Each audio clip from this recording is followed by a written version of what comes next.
If you got a little rhythm, move left to right. A new experience, baby, gon' hit your stride. And who walking? I'm walking. Who walking? I'm walking. Who walking? I'm walking. Is you walking? And when the grooves get good, go right to left. Shut up, y'all. We got grab the tread. Now who walking? I'm walking. Is you walking? I'm walking. Then stretch and walk it out like you know your plans you have for me. There's no evil. It's all good things. Lord, I love you. So I will trust you. Here I let my fear die. That's why I'm walking. When my eyes can get it right. They gon' be my guide. And I'll follow through the trouble. When I don't understand, I surrender to your plan for me. Don't clap your hands, everybody. I say to me, don't fail me now.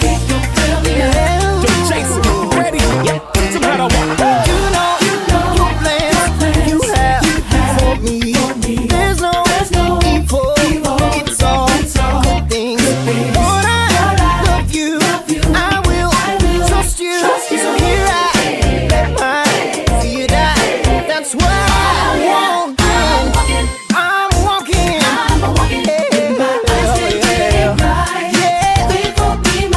Yeah. And even through the trouble, I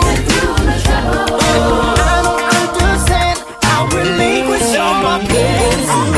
Good Lord, open up doors. Took me down a path I ain't never been before. Looking at the road, I don't see a lot of space. Guess I gotta drop my load, cause you're picking up the pace. Don't leave me to die, be by my side. I get a little anxious, please be my guide. I got my feet shot, I've been prepping for the moment I will get the green light. So if you see me, I'm rolling like don't fail me now.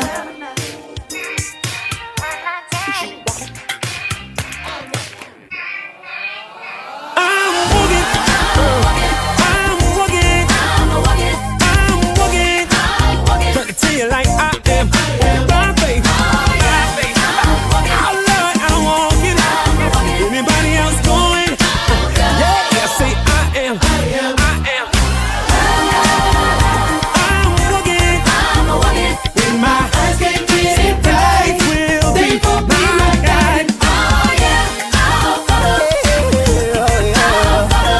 When I don't understand, I surrender to your plan for me.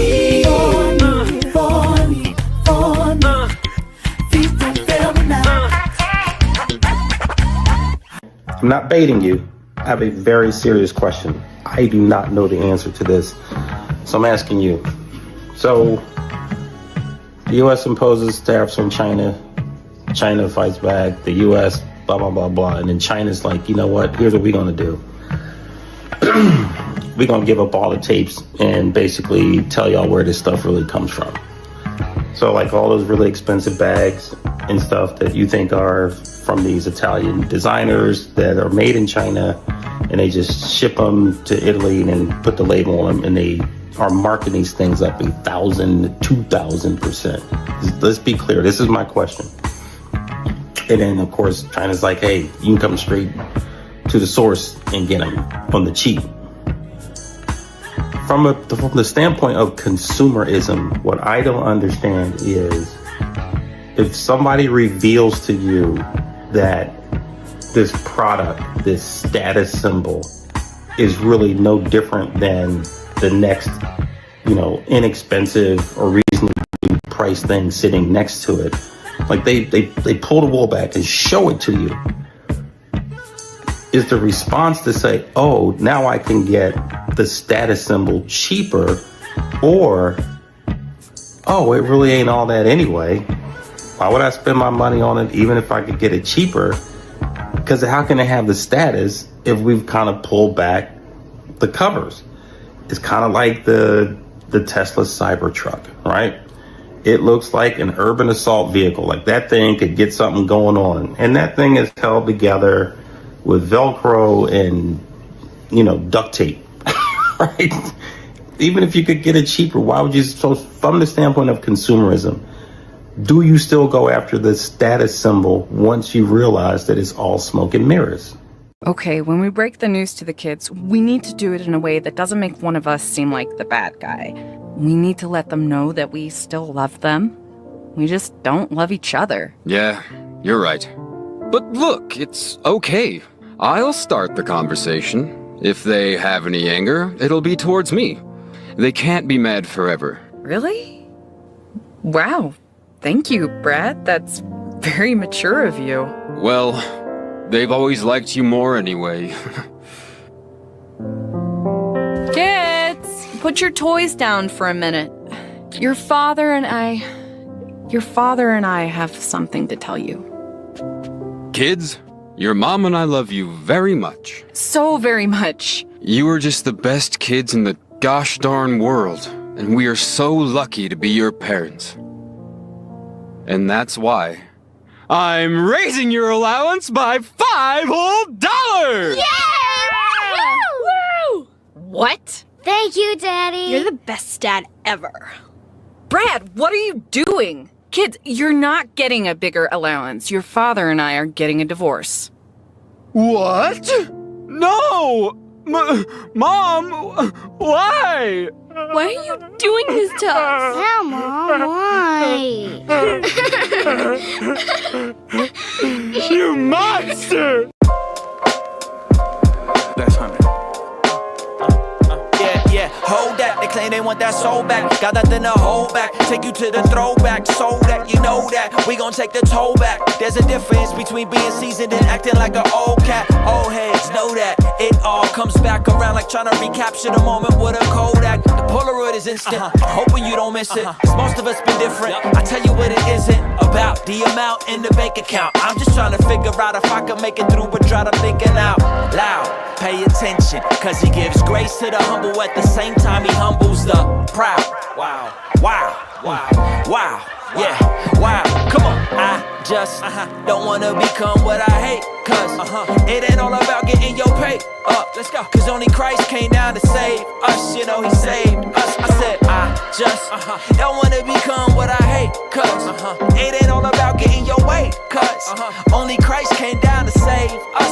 He saved us. He did something for me I could never do for myself. And because of that, every single day the movement is felt. I learned in life there's some things that are worse than losing your wealth, like losing your health or losing yourself. But we don't hear it though. We just wanna live this life to see the next scenario. Keep a view that's aerial until we meet our burial. Till then life will ebb and flow. I just want my very own plot of land. But I know my life's in the potter's hands, so I don't need an autograph from any single artisan. I don't need to worship man, cause I know that the heart is sin. Full beyond measure. Once I stopped chasing pleasure, then I felt less pressure. From Odessa down to Mecca, see, he controls the weather and my effort keeps me fresher. But that ain't the measurement that I use for my own betterment. Cause righteousness is heaven sent, meaning that it's all by grace. So by him, that is all I pray. Come on, I just don't wanna become what I hate. Cause it ain't all about getting your pay up. Let's go. Cause only Christ came down to save us, you know he saved us. I said I just don't wanna become what I hate. Cause it ain't all about getting your way. Cause only Christ came down to save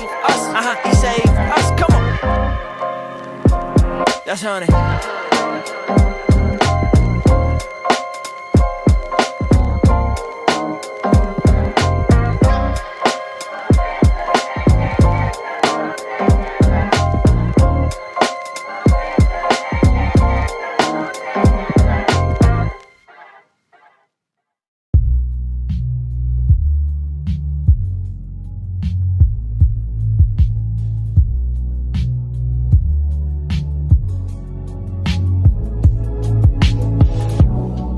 No, I never did love, just a pastime. Told myself the last time was the last time. So tell me why. I know that I'm safe for all alone, but when I'm with you, I lose control. And I'm not new to heartbreak, babe, but that's a risk we all gon' take.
How about now? Can y'all hear me now?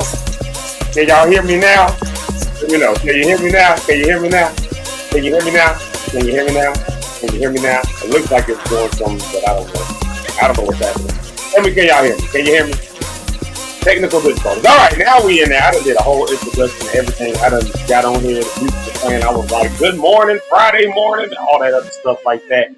And y'all ain't hear none of that. My goodness. Well, I ain't redoing none of them introductions. I'm just going to simply say it's Friday, happy Friday, and I'm glad to see you. I'm going to say that part of it. Friday, June the 27th. You see what I mean? I didn't have the phantom power on the unit. So I'm thinking everything is all well. Now I got to figure out why the audio is playing through my computer as opposed to through the speaker system. So we'll figure that out on the break, I guess. I don't know. Anyways, y'all, how's everybody doing? I hope you guys are doing all right.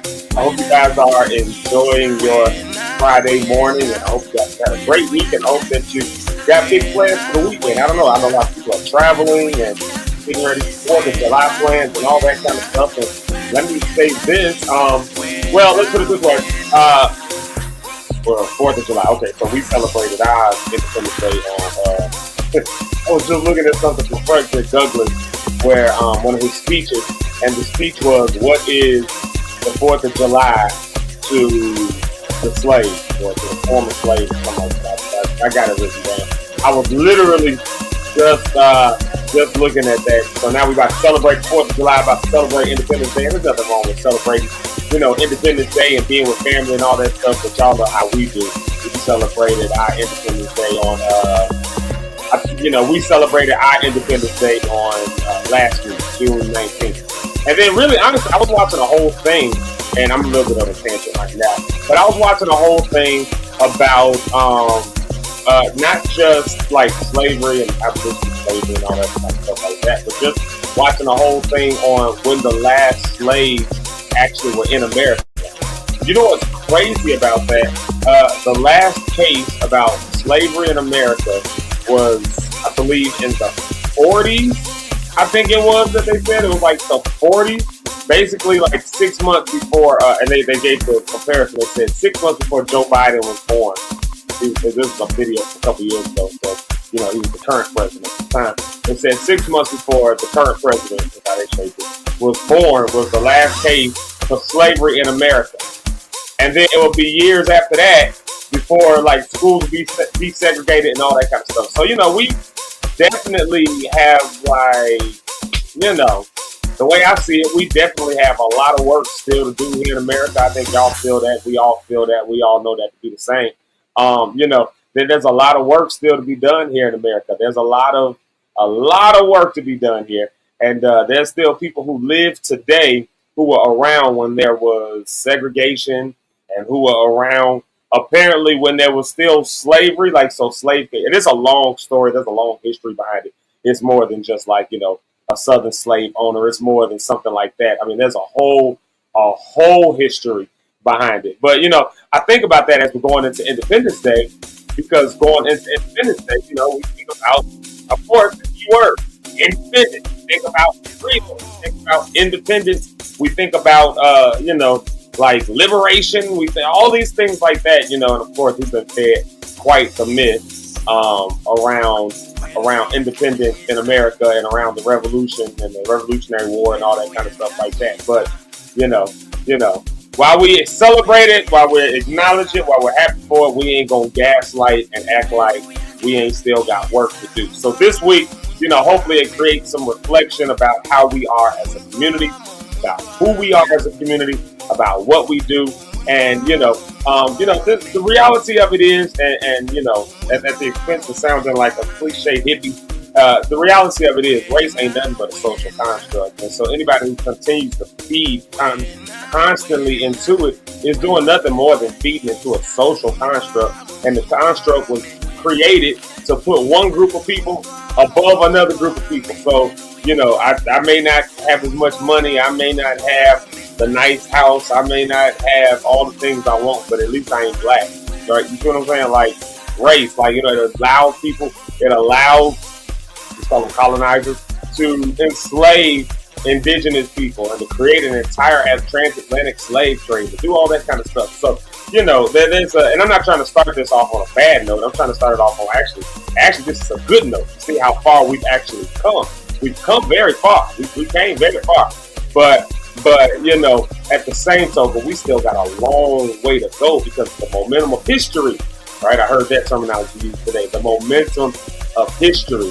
So the momentum of history that has worked so much against us over all of these centuries here in America, we still got a lot of work to do. And so shout out to everybody who's doing the work.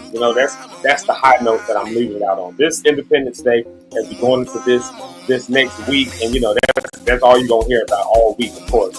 I'll say Memorial Day. All you're gonna hear about all week is 4th of July, this, that, and the other. It's a short week.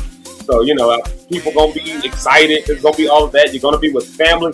You're going to probably be barbecuing, maybe doing some other stuff. But, my thing is, if you are, I'll tell you what I'm going to be doing. I'm probably at the beach because I ain't been to the beach all year. So, actually in the water, swimming in the beach. I ain't did it all year. So, that's probably what I'll be on 4th of July next week, 1 week from today. But, as we get ready to go into it, I just want to say, shout out to everybody who has seen what this world, what this system, what this nation, what our states, for some of us that live in certain states, whatever the case may be, jobs, schools, universities, even just friends, the police, whoever else, for all of those who have taken the hits, have taken the blows, they've taken all of that from society and from cultures and from other groups and still kept pushing, still kept going forward. Like the old, like the new saying. It's not an old saying, it's a new saying.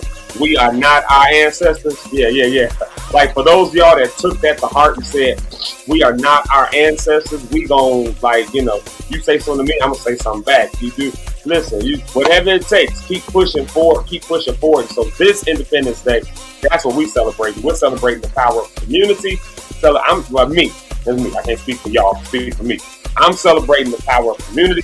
I'm celebrating the power of perseverance. I'm celebrating the power of continuing forward even when all hope and all logic is against you. We still strive, we still go. And when you really think about it, I don't know, it might have been Eric or somebody else might have said this, but just recently, Eric might have said this on the show the other day. He said, we are the culture. We are the culture. And so wear it proudly. Don't let nobody tell you that you ain't nothing. Don't let nobody get that in your ear. You are the culture. You are. And so, celebrate that. Had it not been for us, there would be no revolution. There wouldn't have been, because we wouldn't have had, they wouldn't have had they wouldn't have had nothing to I was going to say revolve. That's not the word. To revolt. There we go. They would have had nothing to revolt with. I think about it. We were doing all the labor, all the slave labor that was going on, that was creating those tobacco plants. Yeah. So this celebration is for, It may not, we can celebrate the American Revolution and all that. Yeah, I get it. I'm not knocking it. Yeah, I get it. Living in America, we got different privileges that other people just don't have. Listen, I've been around the world. I get it. Those of y'all who have traveled, you understand that too. But we ain't going to sit up here and just bypass the fact that we still got work to do. So for those who have done the work, who are doing the work, even those who might be a little discouraged and gave up, I'm telling you, it's okay to hold your head up. It's okay to be yourself. It's okay to be who you are because you are freaking awesome. You are freaking incredible. So there you have it. That's a little bit of a soapbox for me. I don't even know how I got on that. I just got to thinking about something I was watching that came up. Matter of fact, let me see if I can get this to load up. I'm not gonna say. I'm not. I was about to load up something around this. I was about to go on a whole political dive. Y'all know how I do. Anyways, let me do this. I see people are in the comments. I've already checked it, so that's how I just found out that y'all couldn't hear me. Which was I don't even know why. Well, I do know why. I didn't have that on. So now I got to figure that out, and I got to figure out why this is not sending audio to the speakers anymore after I changed it. So I got to figure all these things out. Let's see. Oh, look, I just changed it. I just made it. Okay, I made it work. We good. Hopefully y'all can see me. Can y'all still hear me? I just did something with a button while I was talking. So we did something. So hopefully y'all can hear me. If you can hear me, let me know. I'm doing the Jamaica dance till somebody says something. I got the comments on. Might do the morning shout outs a little early this morning since I already see the comments. Come on, I'm doing the Jamaica dance till somebody says they can hear me. Can y'all hear me all right? Can you still hear me? Eric says a little bit. Okay, there we go. Oh, Jamaica says I'm good. Probably because I was doing her dance. There you go. If you never seen Jamaica Lachey do this dance right here, then you don't even... you don't really know Jamaica Lachey if you ain't never seen this dance right here. And speaking of Jamaica Lachey, we're putting together right now the final pieces of this. Right here, I told y'all we was going to have this flyer loaded up. Yesterday, it was giving me the circle. It was giving me the little circle thing yesterday, and I know why. It was because of the file type I was trying to upload, so I had to change it to the file type. See, we be learning as we go. This right here, the Community Healing Resource Center is sponsoring, and this is one flyer. You'll probably see another flyer that goes out as well. This is one draft that goes through some of our community networks, and you might see another flyer get posted around as well for a week from yesterday. So on next Thursday, y'all know I had been announcing this right here, which is still active, don't get me wrong, but we postponed yesterday for next week. So we're switching them around. And the reason we did that is because we have a full opportunity. We have a choir called the Sova Gospel Choir. They're from Geneva, Switzerland. They are awesome. I promise you, they're awesome. And they're bringing about 60 voices with them to come in. So I said, that's a cool way to do healing voices. So rather than doing the concert at a later day like we were going to do, we moved it to that Thursday to do a pre-Independence Day. Now, it ain't on Independence Day, but it's a pre-Independence Day gospel concert. Also, I just found out the city of Chicago ain't doing fireworks on Thursday night. So, yeah, no fireworks on Thursday night, no fireworks on Friday night. They just gonna give you the shows on Wednesday and Saturday. They could have made an adjustment, but whatever. Anyway, so since there's no fireworks show on Thursday night, I want to invite you to come on out. Doors open at 8 o'clock p.m. It's a late night situation. It's not a late night situation. I don't want to call it a late night situation. It ain't truly a late night situation. Y'all know how we do in Chicago. We got midnight musicals that go at 10:30 when they start, 11 o'clock start time. Y'all know what I'm talking about. It's a Chicago thing in the gospel community, and it's a thing we love, but I'm not doing that thing. We're not going that late. We open the doors at 8 o'clock. We're going a little later than normal. That's what that is. It's a little later than normal. It's called a little later than normal start time. That's what I'm calling it. It's not a midnight musical, but a little later than normal instead of a 7 o'clock start time. But, we'll be in and out, but it's not nothing long. It's not nothing drawn out, but it is something where we can sing songs of freedom, where we can express our freedom. We can express who we are. And check this out. Sova Gospel Choir is going to be there. They're our main people, but I asked Jamaica Lachey to come. I got to get on the phone with Ari. I didn't get a chance to call nobody yesterday. I got to get on the phone with her. She said she was going to do a set for me. And then check this out, y'all. I'm going to do something. I know. I don't do a whole lot musically on stage outside of church these days, but I'm going to do something that day. Zeke, Locke'd, new experience. That's me, baby. We're going to do that. And so, so we put it together. It's a pop-up. So we want y'all to come on out for this pop-up thing. I know I've been kind of announcing it all week to y'all. I've been announcing it to y'all on here, but now it's official. It's going on. So on next Thursday, 8 o'clock p.m., Silver Gospel Choir. I promise you, I see Brony Cat say, go ahead and put the comments on the top. I'm just put the comments up there so y'all can see the comments. Since I got into them early this morning. Brony Cat said, why does it have to start at 8 p.m.? I'm preparing for bed by then. No! Come out to Healing Voices. That's what you got to do. Come out to Healing Voices. Now, I do want to make this note. About the whole Healing Voices as a concept. All right? Healing Voices as a concept is on the 2nd and 4th Thursday. Boom. There it is right there. All right? We've been announcing that, prepping up for this for the last couple of weeks. So 2nd and 4th Thursday is the actual days for Healing Voices. We didn't do it yesterday because to relaunch it, we're going to go ahead and do it next week. All right? But that means the cool thing is that to get Healing Voices 2 weeks in a row. So we'll do next week, and then we'll do the next Healing Voices on the week right after.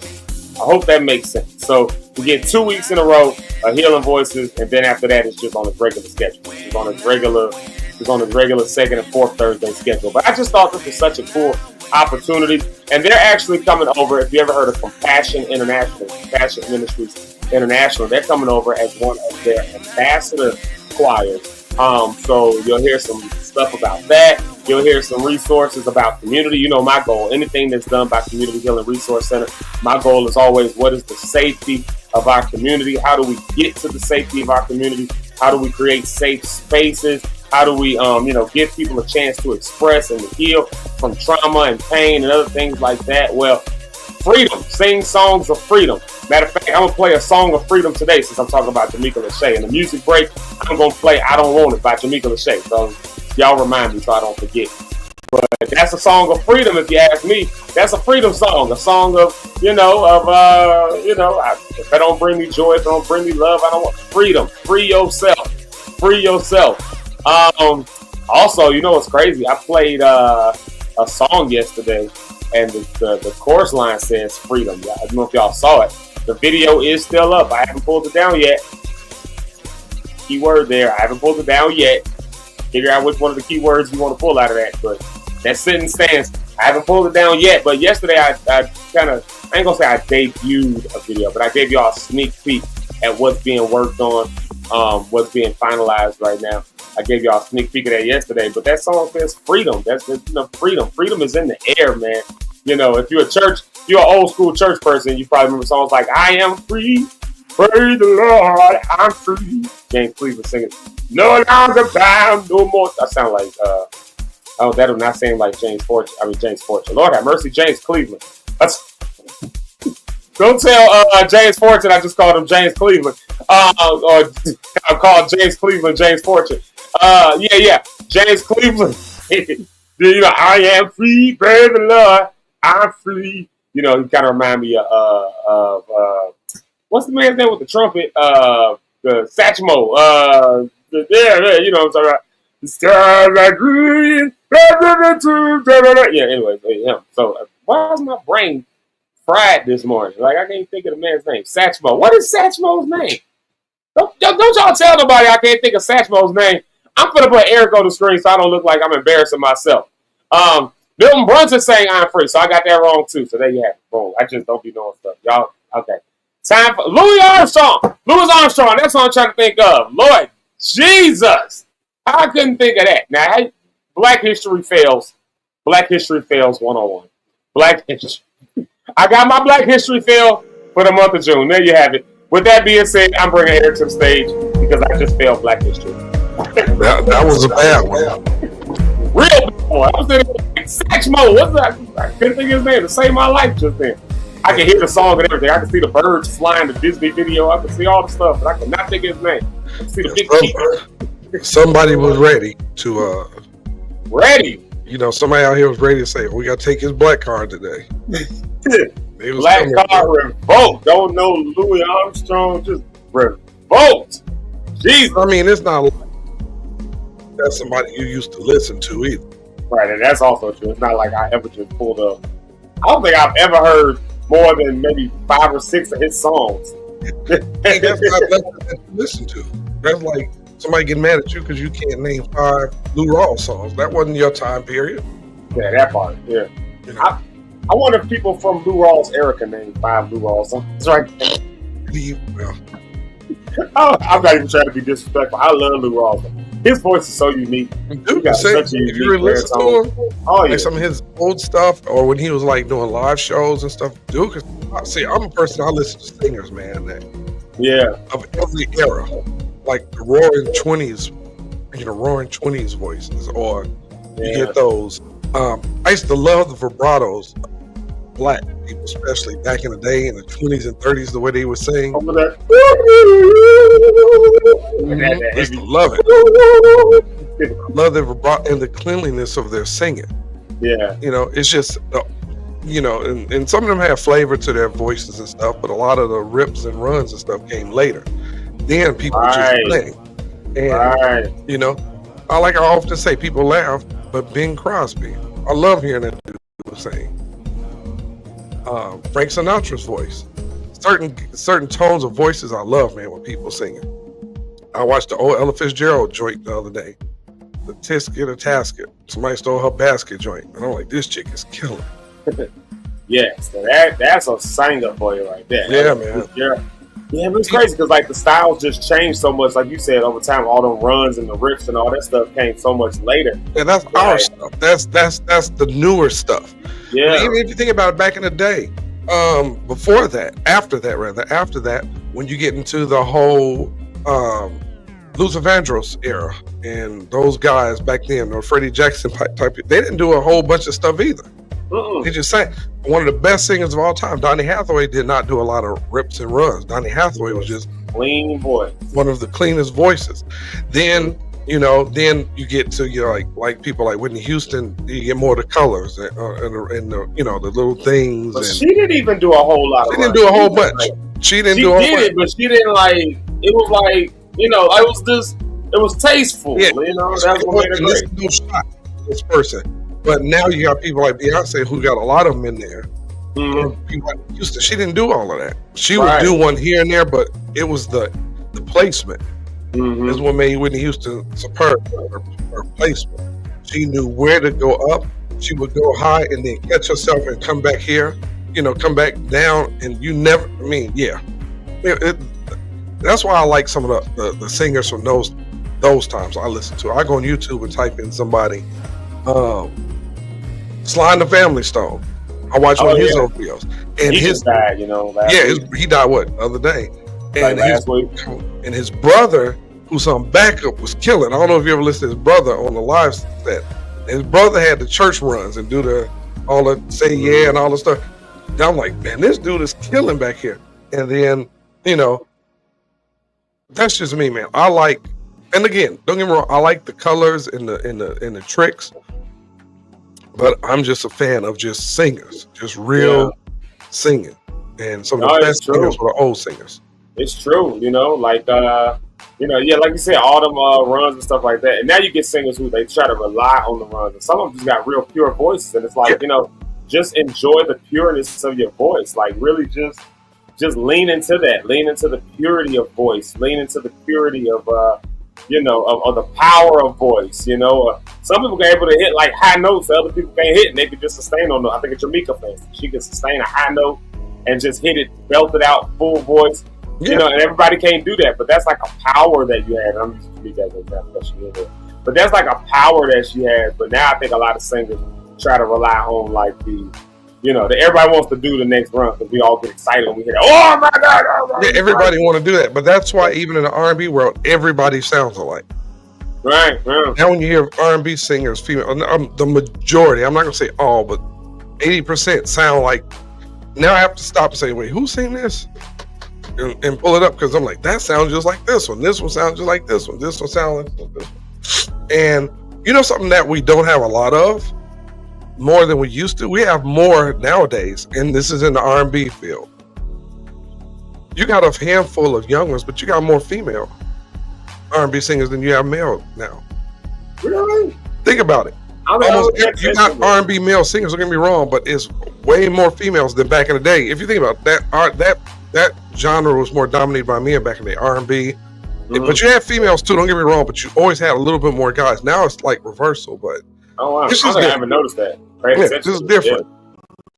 Just like creativity is different now when people. One of the most like another thing, like I said, I've always been a fan of. I think the riffs and the race notes took the place of scatting. Oh yeah. That could be something too. Yeah, I agree with that too. You talking about Ella Fitzgerald? And that scatting stuff was cold. They used to do. Yeah, she did all that. That stuff, but that's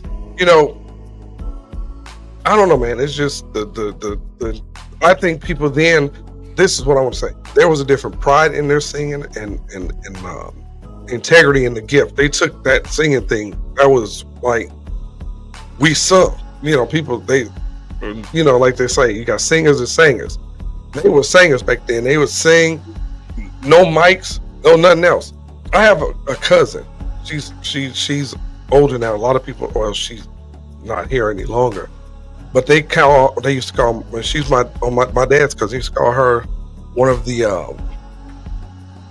first black female that did rock and roll, Rosetta Tharpe. And if you watch her old videos, she used to play lead guitar. That's my father. And Mr. Rosetta Tharpe. Yeah, she in the family, and she was one who, could play and sing. But man, like I said, it was just the creativity of our people back then. And then over the years, you see it get ripped off and stolen and changed. Yeah. Check this out right here. Sylvester, talking about Sly Stone.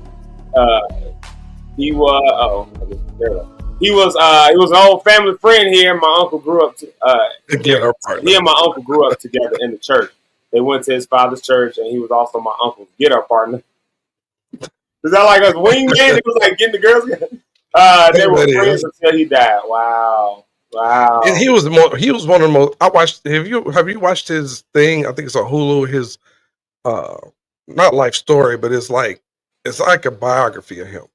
But it shows interviews with him. Then it shows him live, and the creativity this dude had was crazy. I never seen that one. You said it's on Hulu. Oh, dude, it's on Hulu. It's his story. But I don't have Hulu, so I gotta.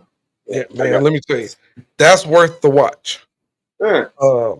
It's one of those things that you watch.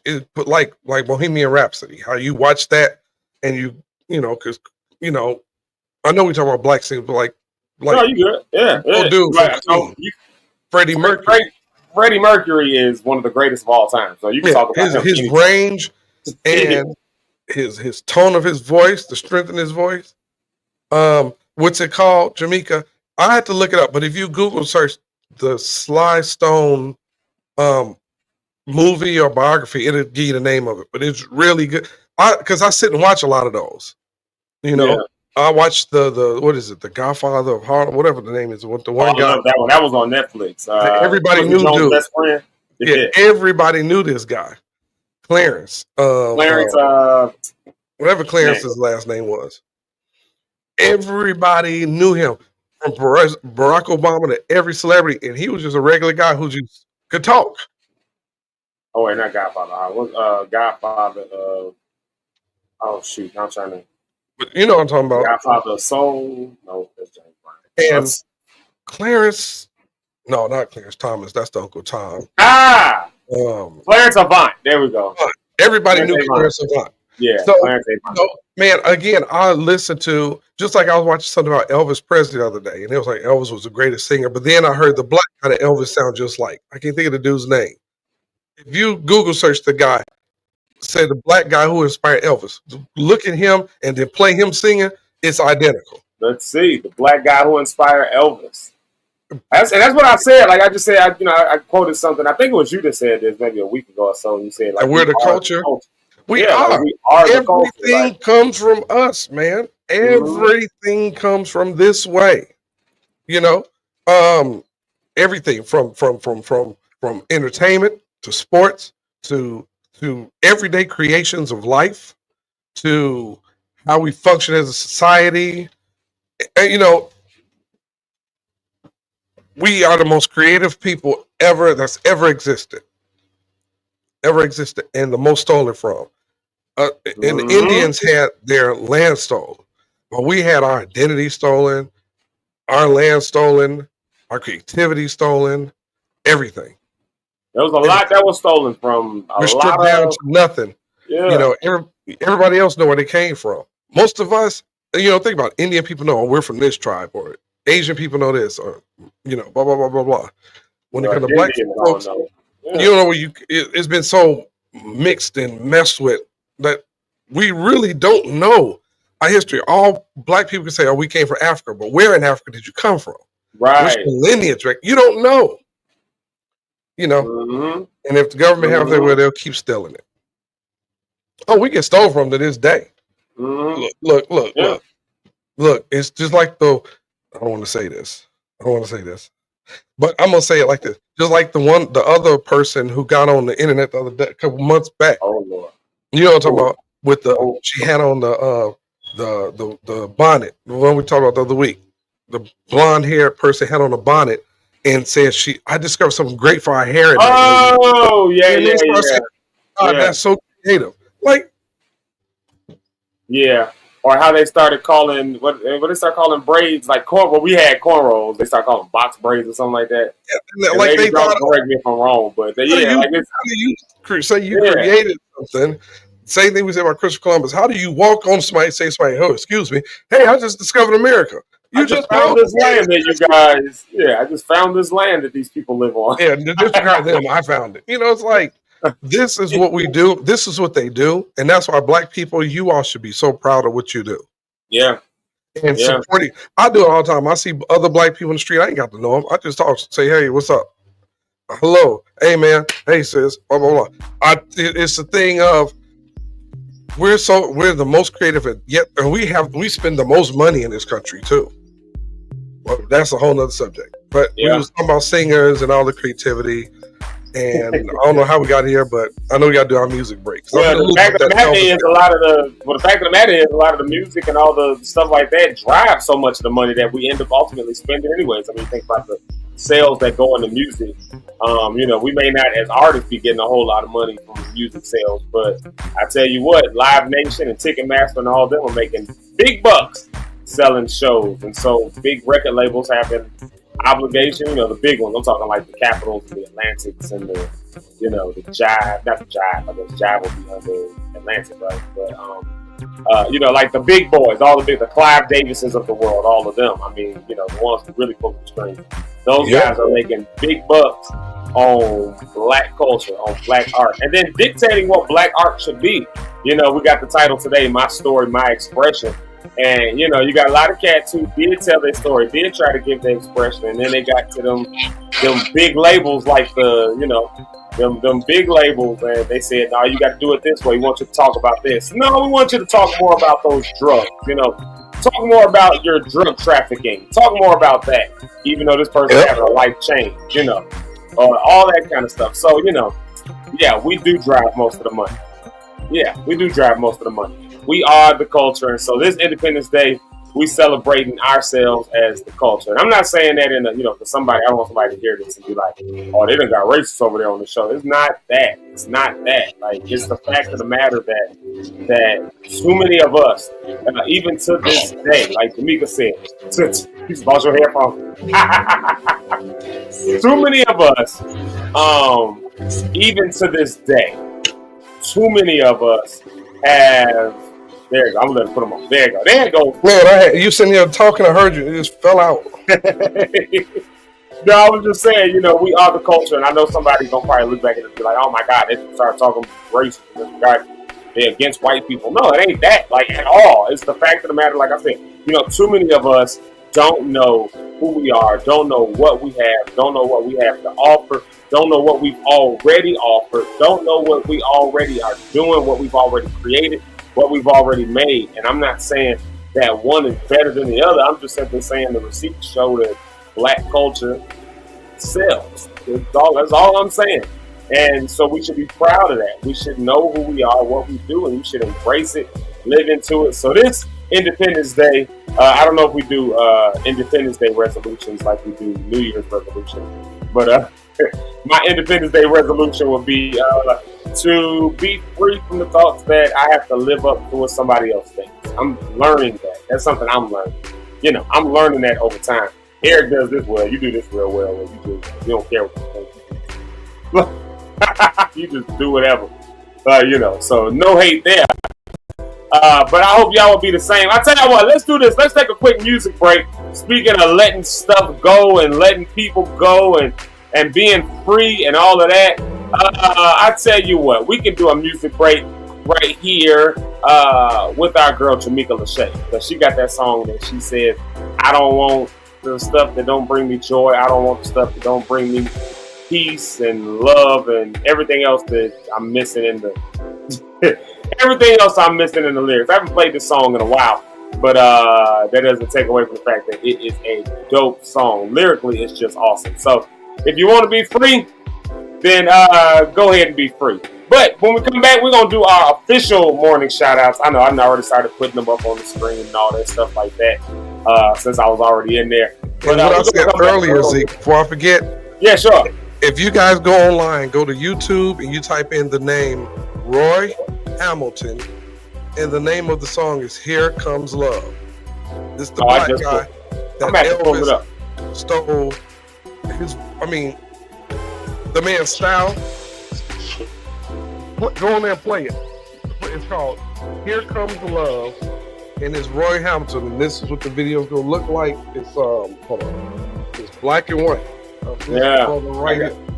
I'm gonna see if I can't pull it up during the break. Oh yeah, it's called Roy Hamilton. Here Comes Love. It's a black and white video of him and some singers.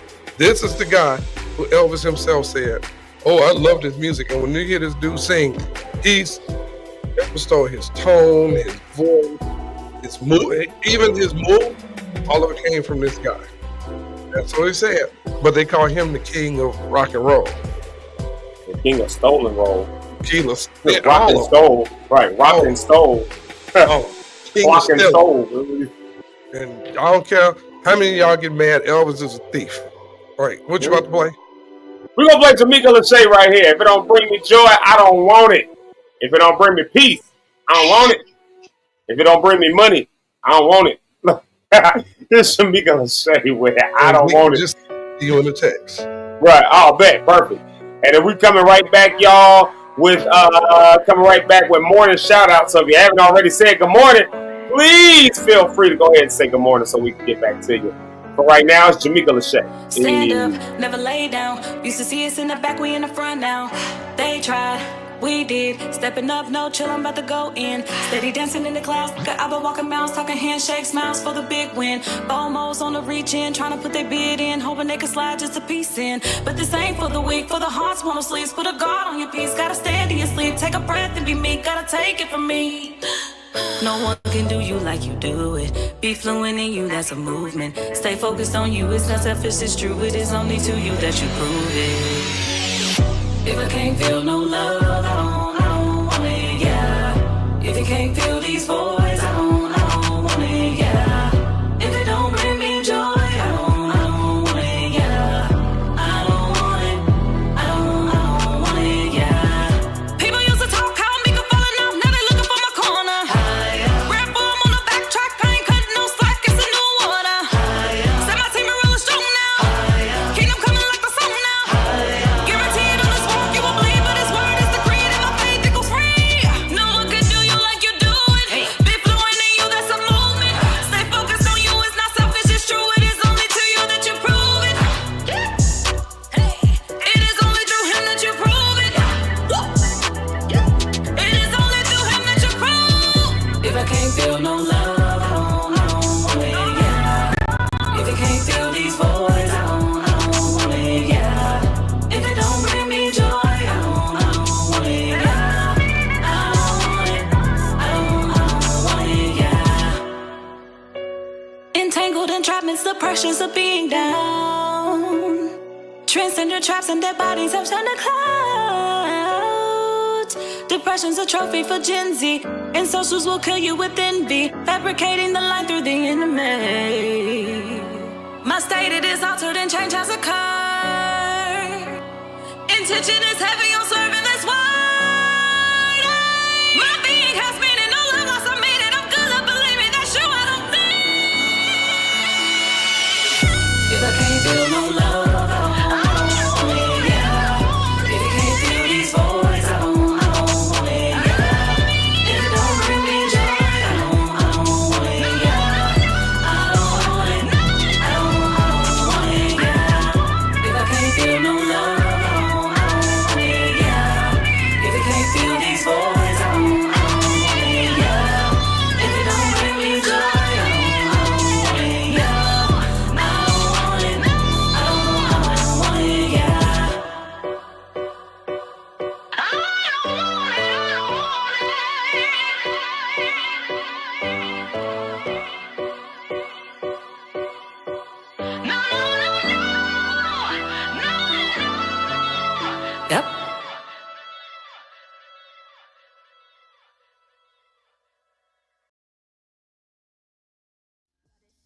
Okay, so pretend this right here is like, yo, you even paying attention? Nah, seriously, you've been looking outside the whole FaceTime chat. Go take a walk, get some fresh air, some oxygen up in your nostrils. We'll talk about this later. I'll get you though. We're gonna get this TikTok done. Alright, for sure. Alright, see you later. Be blessed, yo. Right. Take care. Bye. Alright.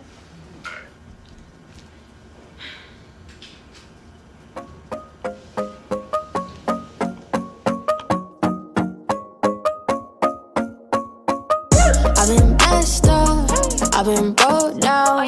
Gotta catch up, gotta shine now. Running faster, I can't slow down. Gotta catch up, gotta shine now. Cause I've been blessed up, I've been broke down. Gotta catch up, gotta shine now. Running faster, I can't slow down. Gotta catch up, gotta shine now. Hey, I got the juice. Wait a minute, run it back. I got the truth. Real talk, the rebel to rehab. We been headed. Don't mind every hash. I'm teaching the youth. Remember, we was always seeking his face. Running up the charts was never the race. Buy a ticket to the show and you might get to heaven on it. Boy, we leaking with grace. Dripping. Don't poke foes, but the foes stay tipping. Nigga one day about the Lone Star flipping. Man, the first lady got our first lady on a playlist. I'm tripping. We too blessed. Handed the Lord on a set. See what he finna do next. Shawty hit me on my jack and said jump on the track. I said run it up. I'm feeling blessed. I've been messed up, I've been broke down. Gotta catch up, gotta shine now. Running faster, I can't slow down. Gotta catch up, gotta shine now. Cause I've been blessed up, I've been broke down. Gotta catch up, gotta shine now. Running faster, I can't slow down. Gotta catch up, gotta shine now. 100 bands, okay. Got them chips, yeah. 100 bags, no layaway. Oh, it's lit, yeah. All gon' pass, no you can't save. Got it, dip, yeah. Better pray, your soul is safe, no escape. See the top and the toes, hold me down, I'ma grow. You should peep who you rose, you exposed, you a clone. Disappearance, now your worth looking real low like a clearance. Got you giving up, whoa, with the perseverance. Gotta stick to it even with the interference. Gotta stay prayed up, yeah, I'm talking about the spirit, ooh yeah. Ay, that's a slut now, I ain't gotta flex, no stunt now, yeah, I been down, no bluff now, yeah, I been down, but I'm up now, so pull up with the test, won't flunk now. I ain't gotta stress now, I ain't gotta fuss now. I just gotta go and live my best, you know what now, cause I'm up now, yeah. I've been blessed up, I've been rolled down. Gotta catch up, gotta shine now. Running faster, I can't slow down. Gotta catch up, gotta shine now. Now let me tell y'all about really living blessed up. See, I've been at the lowest of lows and I've been at the highest mountaintops. And the one thing that I found out is it's not about the platform, it's not about the network, it's not about the paper chasing, but it's all about the purpose chasing. You see, what you've gone through has made you, and it's actually the reason why you blessed. So go on, turn up the music and don't stress, cause the season you in right now, just give it a little time and it'll prove you blessed. My top. Blessed up.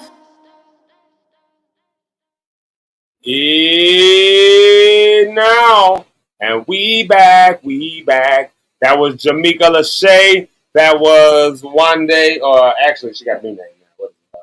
Not Wande. What's her name now, Eric? Oh, she changed her name? Yeah. She got. Lord, you would think I'd know this, seeing as how I just played the song.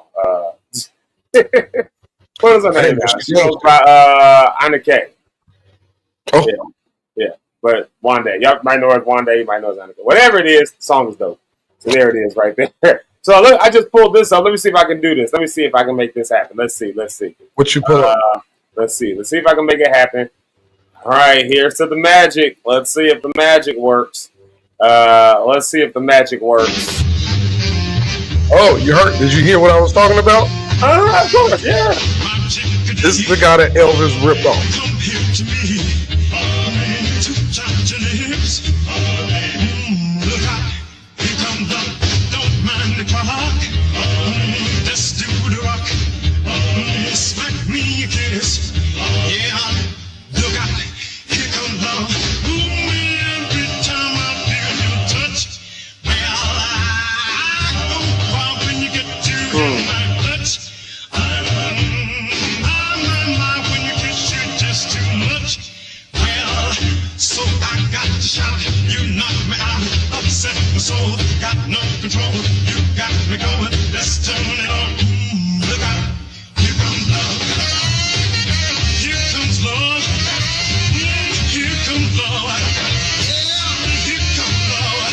My man's in the black is the show.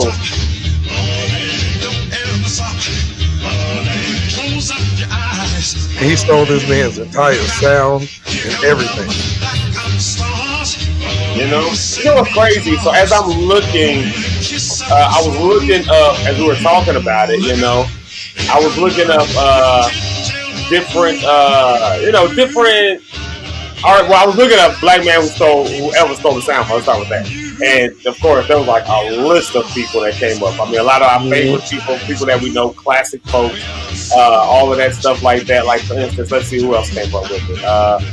Who else came up? Let's see. People like Arthur Crudup and Mama Thornton, Big Mama Thornton with Hound Dog. Remember that? You ain't nothing but a Elvis, of course, stole that song. Well, he covered it. We'll say he covered it. I don't know if he stole like it or Jackie not. Wilson. He liked him. Jackie Wilson, he definitely got a lot from Jackie Wilson. So all these names are coming up with all that stuff. Why always got to be one of us who got to always stand up and defend somebody when you just trying to tell your story? Like, so one of us on there, he was doing a defense. Hold on, what's this article called? Let me see if I can find this article. It's always one of us. Yeah. Hold on, let me find where it's at. Those of you that just heard this guy, Elvis himself said, "Oh, he was my biggest influence." And this guy you have never heard of in your life, but Elvis took that man's sound, the way he moves, the way he sings, the way he says words, and blew it up. And when this guy came out, everybody was telling him he tried to sound like Elvis. He was out first. And they said, you're biting off Elvis. You're like, I was there first. Nah, yeah, you might have been, but you weren't singing like that. Elvis discovered rock and roll. But you know what's crazy? The only person who was really like in the public light, going straight head on television shows, on every talk show, every stage, around all the white people, even in the South, even in the deep South.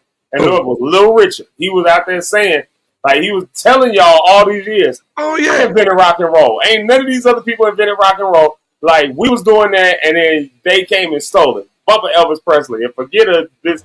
Like, he was saying all of that for years and years and years, and people just writing him off like he was just a crazy old queen. You know, he don't know what he's talking about. Well, like he was telling y'all all these years. He was telling the truth. And then you got that guy, like you said, who's trying to defend. You always got one who's going to defend. Yeah.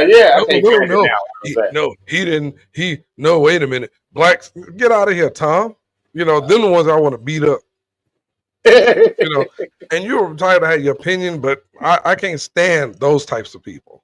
Yeah. Who will see people are just like Trump supporters and see he doing stuff. They'll say, well, yeah, I mean, you're right, he did that. But it's a but. It's never he's wrong, he did it. It's a but. He's just a firecracker. He's outspoken. You know, that's just him. He's the maverick. Get up out of here, man. He was wrong. We're about to do more than shout outs, but tell me what you think about about what they said about the whole thing this weekend that happened with the Iranian strikes. Israel, of course. I'm not Israel. I'm sorry. Well, Israel, of course, struck Iran. Iran struck back. Israel defended it. America came in. Donald Trump gives the order to completely get rid of all that stuff. And the reports they're saying is that they completely decimated it. But now it's like, no, that's not confirmed. They're thinking that it's only like going to this is what it is. And Trump now you have the evangelicals who are looking at Trump sideways because of what he said about Israel today. They're ignorant, they're stupid, they don't know what the F they doing, and they were like, whoa, wait a minute, now you're going too far. Now God, that, and Trump like F, they're effing idiots or something like that, he said. So now the evangelicals like, oh, you talking about Jerusalem, God's spot? Now here we go at this part again. People flip, man. We live in an ignorant world. You know what I'm going to Canada. You know what I think? I think that and this unpopular opinion, so evangelicals will probably if I ain't been canceled yet on the numbers, I'll get canceled for this statement. But when we think about the nation of Israel and all that stuff like that, I think there's a lot more aspect to that as a story, and that's not the biblical nation of Israel. That's my argument. I don't believe that's the biblical nation, and I'll tell you why. For a few reasons. One, because typically, number one, okay, let's start with this. Jerusalem was never the capital of Israel. Jerusalem was the capital of Judah. Israel, remember, there's the northern kingdom and the southern kingdom. The capital of the northern kingdom of Israel was actually Samaria, what became Samaria. So that's where Mount Gerizim and all that stuff is, right? In the southern kingdom of Judah, which is where David was the king after the split happened. So, of course, so let's say Israel was Jerusalem was the capital of Israel because David made it and all that stuff like that. But there was a split, and then Jerusalem was no longer the capital of Israel after that. So most of the history of what was Israel and of Judah, most of that history does not include Jerusalem as the capital of Israel. So what we see as a modern day Israel is something that is trying to pull back from something. But here's why I say I'm not with it, because it's a Zionist movement, and the Zionist movement is not the same thing as the ancient people of Israel. Now, I'm not saying this because I know there's going to be some black Hebrew Israelite that's going to be there like, yeah, brother. I'm not confirming y'all stuff either, because I think y'all off as well.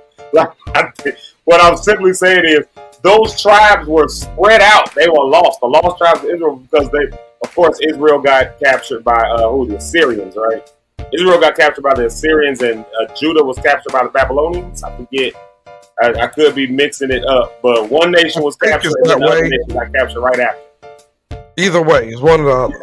Yeah, but then it was like diaspora. So the lost tribes was all about this diaspora that happened, and they spread all across the world. So this Zionist movement to come back and like overtake stuff did not come from this standpoint of we're taking it for God. It was really more so we're taking it for us. And so I say that to say these Zionist movement, if I don't get canceled for this, then if I don't get canceled for this, then I can probably say whatever I want. And I'm going somewhere with this. I am going somewhere with this. I'm not trying to step on nobody's toes. And this is a very general conversation. But at the end of the day, the Zionist movement that's there, to me, looks to be more of a overtaking kind of a spirit, a colonizing kind of a spirit that's just looking for another space and aspect to down folks. So you think of, now, does that mean that we should have like violence and stuff towards Jews and people like that? No, absolutely not. No, like that's just a goofy response, if you ask me. But I don't know. I don't even know where I'm going with that one. But I'm saying that to say when Trump came back then, like you just said, and got evangelicals shaking in their boots because he said they don't know what they're doing and they were being stupid and all that kind of stuff like that. Yeah. They were mad because they said, because of what Scripture says about what you're supposed to pray over Jerusalem and that Jesus was from the same area and blah, blah, blah, blah. And then they go into the whole scriptural thing. And then Trump said, F them. They don't know what the F they doing. And now he's like, now I might have to come after them. And they're like, wait a minute. We was with you because the Bible says that you're supposed to pray for Jerusalem. That's this. Here you go saying the opposite. Now we want you out of here. Too late. You got to be here for the next 2.5 years. You got what you wanted. Now, because just like the abortion thing, that was the main thing for this whole thing. Yeah. And what did he say? He flipped on that. He was never pro-life to begin with. He just started doing that for the vote. Politics. And they have to get in there. And his wife said, I don't agree with that. A woman can choose what she wants with her body. He don't have the right to say that. Next thing you know, when it's time, he's like, well, I know what I said, but it depends. Now it can't do it. It depends. And they're like, so, this is the thing though. They and I got some evangelical friends of mine. One of them is I have evangelical but Trump supporters. And when I say he's viral online, millions of followers. He's my neighbor. They're like in my mother's building. We've been friends a long time. When I say viral, dude is like 1.something million this over here. He defends it, Trump. But when I asked him yesterday, I said, now, because I knew that was going to bother. That was going to be a hot button, that whole F Jerusalem thing. I sent it to him. I said, what do you think? He said, he wrong, bro. He wrong for that. And if he don't change his heart, God, he's wrong. He said, I'm not going to cover him for this one. Like, all I want finally from one of y'all to say he was wrong with something. But we got him Zeke for the next 2.5 years. 2.5? We got for 3.5 years. 3.5 years. 3.5 years. Yeah. That is y'all president. Enjoy it. Anyway, shout outs to y'all this morning. Sorry, we won't go into a whole Trump explosive situation or situation. I just hate the hypocrisy of people. If the person you support is wrong, they are wrong. It's okay to disagree with somebody. I don't agree with everything Martin Luther King Jr. said. I don't agree with, we will be peaceful and let these dogs bite us and let his spit in your face. I don't agree with none of that. How he tell people be peaceful, to hit you with a rock, just turn the other cheek and all that. What if they hit you another cheek? Now you got hit in both. What's left now? So that and teaching you how to take a good dog bite. I don't want none of that. I could have been with none of that. That's where Malcolm X I agree with. Like, no, you hit me, I'm gonna hit you back.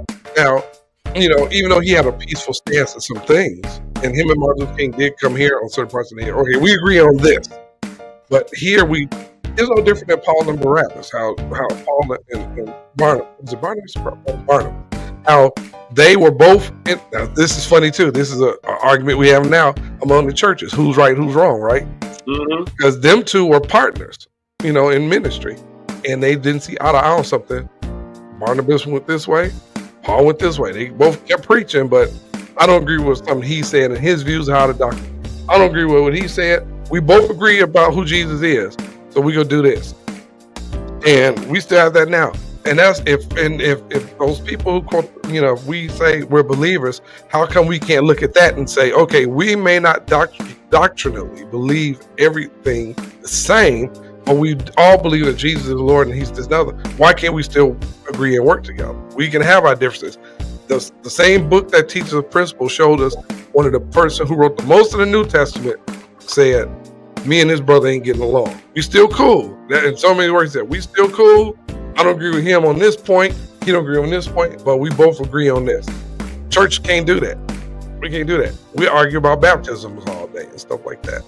Can't do it. It's the most unimportant things. Y'all have church till 1:00. We have it. We get out by 2.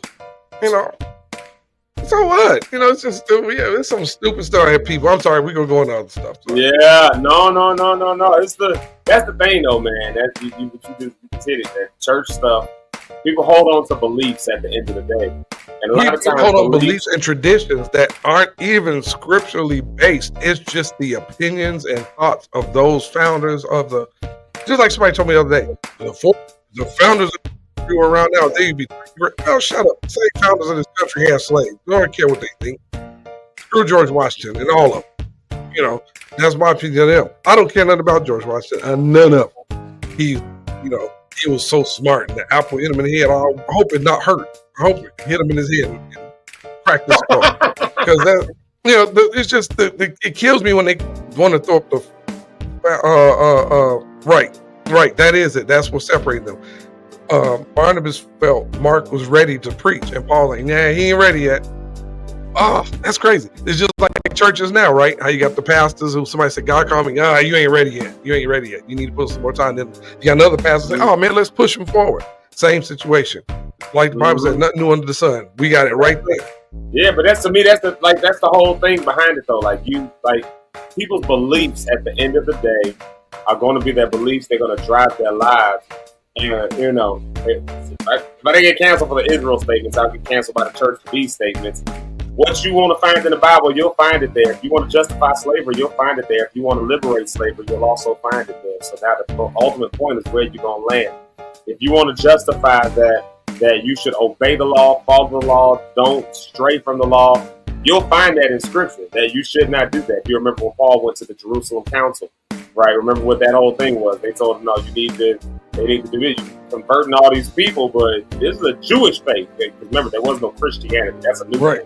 Christians were a derogatory name. Yeah. And it came much later. Like, it came much later. At this point, these are all people that were part of a Jewish tradition.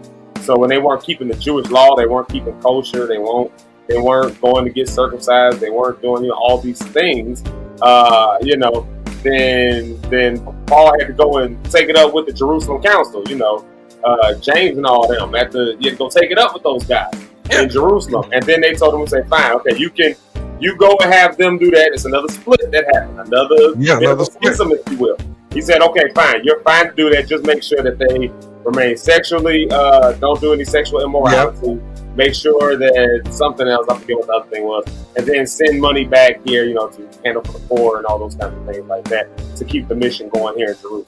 Because but you know what? All gospel was rich, But something you said about the law, and people get that, people misinterpret that really bad.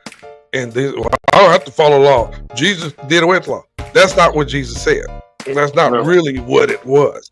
With the death of Jesus, and if all the churches believe Jesus died on the cross for the sins of the world, and he did it for you, that's the basic message of the gospel, right?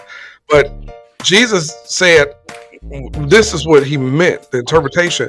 Jesus, nobody could live up to that law. Nobody could live perfect to that law.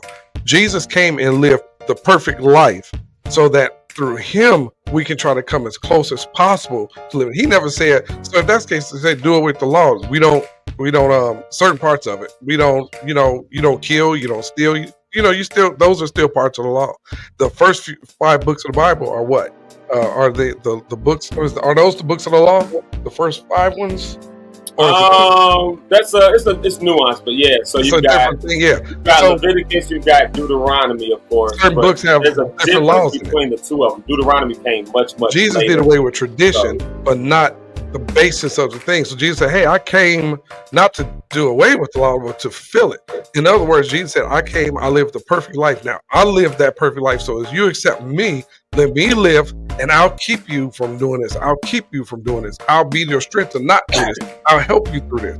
People get that all misconstrued. At the end of the day, everybody, if long as we believe who Jesus said he is, then that's what it is. But anyway, we got to do our morning shout-outs. Some of y'all we'll go get it. Zeke probably canceled after today. We'll know Monday if the Zeke Lock morning show comes I've been down long enough. I've been away from the music scene and stuff long enough that now I can come back however I want to at this point. Like you come back Monday and the internet don't work. We know Zeke cancel people. But this is real stuff though. This is a dialogue that I think the churches don't engage in. You know what saddens me? Where we're going to the morning shout out. But what saddens me is that a lot of church folks don't think about this kind of stuff. We don't get taught this kind of stuff. You hear a lot of this stuff like the seminary things. This stuff that if folks heard the stuff that they talked about in seminary and all of that, they would lose their religion, they would lose their faith. I think that's why a lot of preachers don't even engage in it. Preachers who are seminarians, who have been to seminary, right? I think part of the reason they don't even engage in some of these conversations is people are hell bent on what they heard the first time they heard it. And this isn't just church stuff. I think it's not even.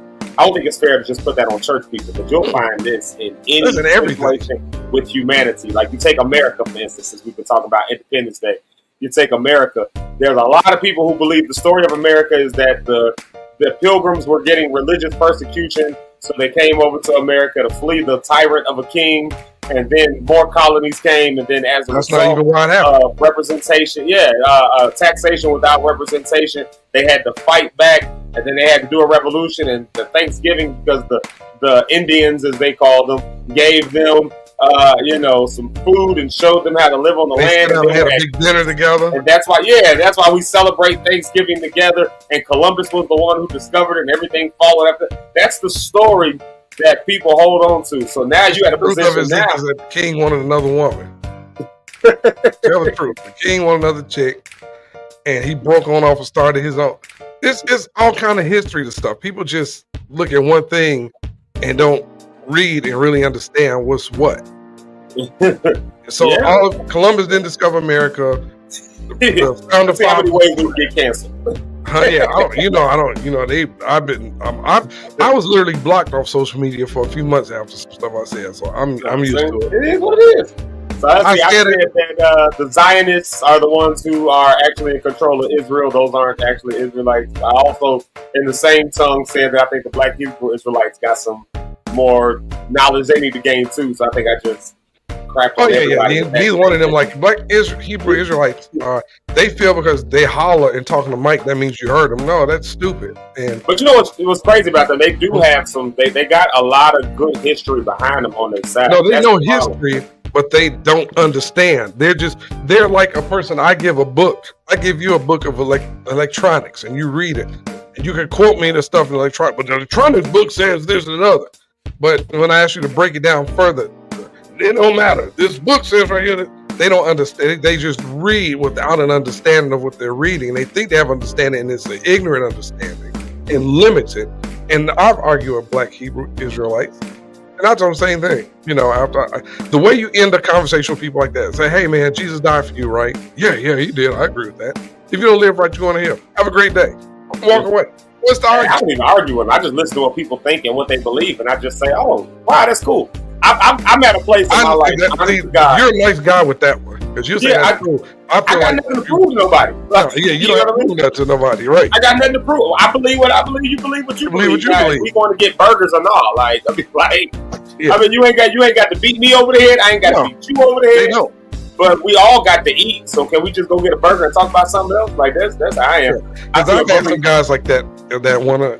My argument comes once they want to come to me and be confrontational. Oh, I got you. We gonna talk.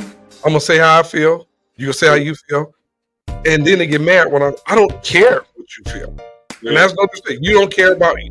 Let's be honest. You're not gonna respect how I believe and think. You don't care because your belief is what it is.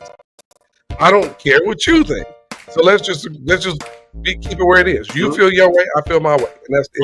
But you're lost. You're in darkness. Well, you are too, in my opinion. We both have an opinion, so we can go back and forth with that. It's a pointless argument because, like Bob said, you're gonna argue with it. It's just leave it alone. Because what's the point of arguing? Because I'm not gonna persuade you. It's one thing if I said something that you said, "Hey man, you know what you said earlier? Explain that to me." Okay, now I got an open door to explain how I feel. But when you get in front of somebody's church on a microphone, you holler at the top of your lungs to you Horace, and it's like, okay.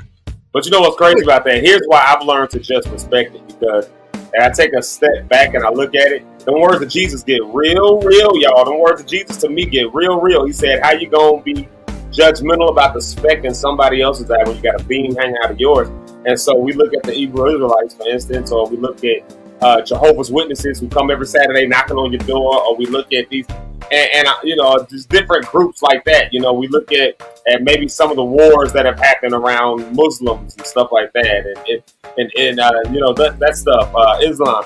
When we look at that stuff, I look at it and I say, I can look at the speck of dust that's in all of their eye, but at the end of the day, we do the exact same thing in the church. I mean, you give a preacher a microphone and you don't get no say-so behind it. He gonna tell you what it is, what he thinks, what he or she believes, and all that kind of stuff. And whether you got a question or not, it don't matter. This is what it is. And if you don't believe it, you in darkness. You need to get yourself saved. You need to get yourself. So they ain't doing nothing but spitting back the same energy we spit at them. And then we get mad whenever they do that, because now they talking over us and they talking loud and they doing all, they coming to. We do the exact same thing. We see them the exact same way they see us. So now my thing is, my thing now is just, okay, what do you believe? Fine. Okay, why do you believe it? Fine. Now I know a little bit more about you. Now let me tell you what I believe. Okay, cool. If you want to hear it, if you don't want to hear it, fine. We all got to eat. So can we just go get some food and call it a day? And if you can't partake with me as a human because your belief systems are before your humanity, then I don't think that any of us got it right to begin with. I think that the thing that's right at the end of the day is Jesus' words all over again. Love God with all your heart, your mind, your soul, all that stuff. Then love your neighbor as you love yourself. Now, none of that was believe in God and then love your neighbors that believe in you. Like, now wait, here's a question. Your neighbor. Now tell me, how would you respond to the person that says that? Because it just came to me that Jesus came against those that didn't believe the same thing, called them out their name and everything else. The Pharisees, he called them dogs and snakes and you liars, you wrong, you believe in wrong. How do you respond to them? You want the church answer or the seminarian answer? Both. Church answer would be that Jesus, you ain't Jesus, so you probably shouldn't be. Like, you probably need to use some wisdom when you're dealing with people and stuff like that. So that was, that'd be my church answer. Also, the other side of that it was not that the Pharisees did not believe in Jesus. In fact, there's an argument to be made that Jesus was actually a Pharisee. Pharisees, and this is a whole, I don't even want they didn't believe he was the Son of God. But yeah, they just didn't believe he was the Son of God or anything else like that. But I mean, let's be honest, neither did his disciples. I think we should all remember that neither did his disciples. It wasn't until after the fact they became apostles. Before then, he was rabbi. You see what I'm saying? You don't really find that Christology until you get to the book of John. But in the Synoptic Gospels, you don't see that. Now, if you want the seminarian answer, Jesus didn't say them words. The writer said them. And that's the seminarian answer. So, and seminarians say that, and I agree with some of the stuff, but some of them I'm like, you weren't there. We don't know. What was there. But I agree with that part too, though. Jesus was the considered teacher, right? But this thing that never got to me with them, just like the devil, I've always thought he was silly with that. Is you're sitting there with God. You see who he is, all the power he got, what he can do, and you say, take him. I've never understood that mentality that the creator of the universe is sitting there in front of you, who made, number one, created you, made everything, and you look at him like, I can get you. Where does that thought pattern, or even, let's go back to this. Let's go to the disciples who were with Jesus, who saw the miracle and all of this kind of stuff. Like Thomas, who saw everything happen, was like, I don't believe it. It's like, I think Thomas gets a bad rap. I actually just heard a sermon about this on Sunday. I preached a sermon about this before. Speaking of preaching, I'm preaching this Sunday. I want to invite all of y'all to come out at APC Morgan Park. I'll be preaching this Sunday. I want to invite all of y'all to be there. But I did have the one time where I said Thomas gets a bad rap. We call him Doubty Tom, and all that stuff. Doubting Thomas, old Doubty Tom. And you never found any of that in Scripture. In fact, no, it's not in there. You don't see that even used as a language in Scripture. He simply wasn't there when Jesus came back. If you watch somebody die, because I also watched that happen too. I may have seen miracles and seen that, but I also watched you die. We know you died. So you come back and you tell me that you somebody else. All right, let me prove it to me. And that to me, that says that some people just need to have that. There's different types of learners. That people are going to hear and receive stuff in different kind of ways. Some people you can tell them, and that's all they need. This is what I don't get about it. You got to be careful. You was with the man. If I die and you know who I am, and I die, and then I come walking into the house again, and you're like, "Are you really him?" You're looking at me. I'm the same guy that just died. You've been with me 3 years. I come with my son Richard, and it's like, I don't want to get my stories mixed up, but wasn't there somewhere where Jesus walked through the door or something like that though? So this could be a spirit. This could be a ghost. This could be. Let me touch you. In the words of Kirk Franklin, let me touch you. No. To see that piece, I get that because it was funny when who was it? Oh, we about to get on a whole nother Bible discussion when she ran to him and told him, Jesus ain't in the grave. He was already at the house. He walked in while they were still talking. Now that would have scared me. I'll be honest. I would have. That's what I'm saying. Like if I know Zeke passed away and then you come through, boom, I'm tearing the wall out trying to run like this. Then at the same time, did that mean now? And before now, think about this. This is a good thing.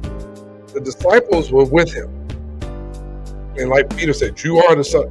So, even though he got the cuss, like I don't know that dude, but Peter was like, "You're the Christ. You are the Son of God." So Jesus told him all the time who I am. And then when he showed up, like we said, all of them was terrified. When he showed up, behold, they were like, did they honestly believe who he said he was for a while, or was it just a natural fear? You get what I'm saying? Because I told do, you, I'm the son of God, man. And you see, so this will be the argument that I'll make to that. Nowhere except in the book of John, nowhere in the Synoptic Gospels do you see Jesus proclaiming to be the Son of God. That's the thing. He never made a reputation, reputation. I cannot talk. Jesus, my daddy's spirit is coming on me. Right, some vowels and stuff. Now, John's Christology narrative is very different, which is why we have the difference between the Synoptic Gospel, Matthew, Mark, and Luke, versus John, which was a whole different thing. We believe it came from the Johannite Christians, who had a whole different belief system, and theirs was very high. We call it high Christology, which is why that book begins with, "In the beginning was the Word, and the Word was God, and the Word was with God." Right. So that's why you start to see that. But in the Synoptic Gospels, there will be no reason for the disciples necessarily to think. Because we don't see that until Peter, when Jesus says, who men say I am? Peter says, you're Christ, you're the Son of the living God. You know what I mean? So we see that kind of stuff in there. But really, at the end of the day, this is a wrap. And really, and then there's narrative to believe that, because when you get to that statement, and I should have been prepared for this. I know I'm going this way, I had stuff. But when you see that statement, I am the way, the truth, and the life, no man comes to the Father but through me. If you look at the conversation that was happening that led up to that, the conversation that was actually leading to that was this conversation of when we get to such a, the kingdom of God coming and this, that, and the other. The disciples were essentially like, well, who's going to be sitting as a ruler over here? Yeah, right. You could be at your left mind. Right. Yeah. In their mind, Jesus was a Messiah, and a Messiah is not someone who came from God. That language didn't come from that. That language came from someone who was going to overthrow the oppressors. Someone who was going to overthrow. So when you think about the Hanukkah holiday, for instance, we're celebrating the Maccabean revolt, right? So you think of the Maccabees and all that, the hammer that came through, and the ones who died on they gave their life because the Romans occupied them up on I forget what the name of the hill was, but so in the Jewish mind, a Messiah was someone who was going to come like Moses and remove us from oppressors, or overthrow and give us back our government. So in their mind, when they're saying who's going to be sitting on these different thrones, who's going to be handling it in a different way, it was a natural thought, because that's what they were looking to Jesus to do. So then when Jesus dies, this completely destroys the whole movement. So now it makes sense why Peter would deny it, because no, I don't snitch. No, that's all the street dudes do anyway. They don't snitch. No, I don't know him. I don't know him. You know what I'm saying? Peter got scared and was like, "They gonna kill. They killing me." Yeah. Nah. You look a little familiar, but I can't say I know him. So it was after the fact. It came after the fact, and then you get into the Great Commission. This is all post resurrection. The Great Commission. How Jesus spoke when he said, "Man, y'all can't sit up for me for a little bit. I'm nervous. Y'all can't." He said, "Y'all can't wait with me an hour. Y'all just can't give me a few minutes. I'm about to die for everybody. Not for you Negroes. Y'all can't just set up for me." And then the caps was knocked out. Had a long day. They were like, I'm trying to. Sorry, everybody. We ain't doing no more. I know we ain't doing no more than shout outs. I was just going through and we're gonna play music. Maybe I'll play a music break while we do the morning shout outs. As we do the morning shout outs. We just been randomly conversing. What y'all thinking? We just talking randomly, and of course I think about this stuff on a different space. What you have out there? Are you saying that the prodigal son isn't in the Bible, or are you saying that the story is Luke 15? But are you saying that word? Because you're right, that word is not in there. That word is not in there. So I agree with that. But is that what you're saying? Go ahead, Zeke, with the song. I know you got to do the show. I don't know what song to even play. Let's see.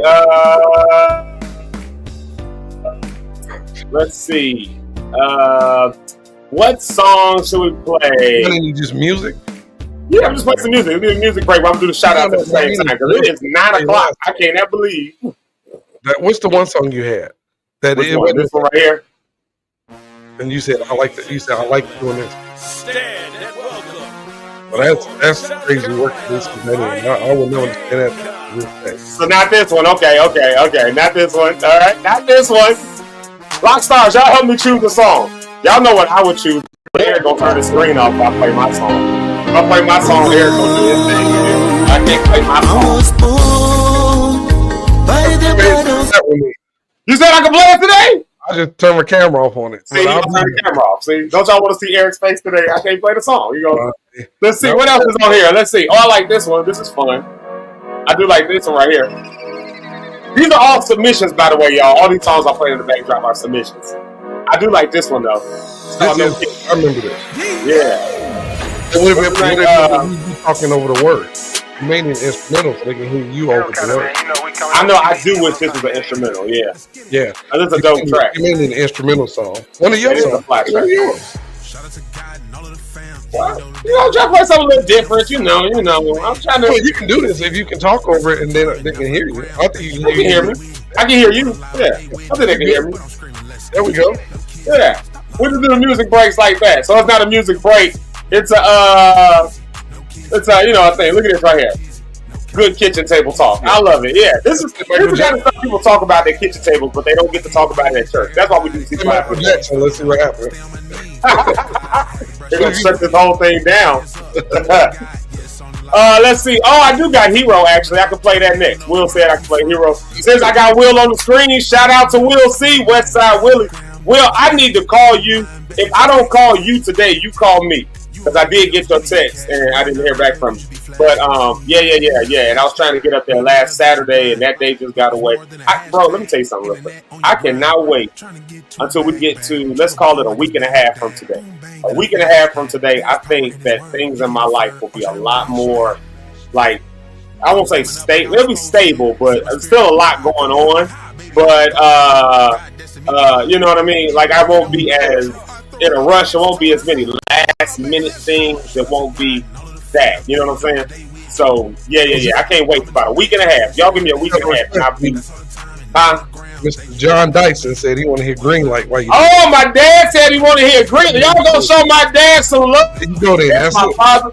Look, now the mothers of the show been on here, but now my dad is on here. I actually got to call my dad back. He called me the other day. I told y'all I was going. I told y'all I was trying not to cry. I was trying to hold the tears down. When my dad calls me, and y'all know, he's been on the show. Y'all remember he was on the show a couple months ago. And so when my dad calls me and he starts talking stuff, I be knowing it's time to move on stuff. And I think I told you and Rich this. That's when we had the conversation yesterday after the show, or day before yesterday, whenever that was. And but I was like, y'all, I know it's time to get up and move on stuff. And so I was about to call y'all after I got off with my dad, and then somebody called me, and then just threw my whole day. I was like, I done went from all of this good encouragement to this, like, had me all riled up. I was ready to, and then we had to go to that White Sox game me and my wife went to with church, that church outing event, and like I was just. You ever just had that? Somebody just giving you some good stuff. And right behind it, here comes the worst call you could have received. Like, what was this call even for? Yeah, like, just. Well, it's no different than if you have a good time at home and you did your Bible study, you done prayed, you feeling good, and then the phone ring and there's some stupid stuff. It just pull you all the way back. Like, I just got out of this anger and you just brought me back, you fool. You know? Yeah. But your dad made the pick, man. Oh, before we go, my dad said Green Light. So since my dad said play Green Light, I got to play Green Light. And I'm sure Sticks is around here somewhere, probably gonna run here and be like, "Yeah, play that." We got to do a prayer shout out too for the family of Walter Scott from the Whispers. He passed away. Oh wow! So prayers to his family. That's one of my dad's favorite groups. Yeah, he died last night. So prayers out to his family. Oh snap! Yeah, prayers. Shut up, people. I'm muting up.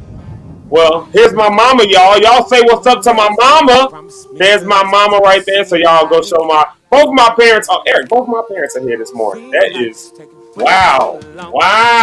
Did you see what you put that hot Papa Smurf? That's what I know what that says. That SM is supposed to be Smurf. That's why she put the line there because she didn't want to.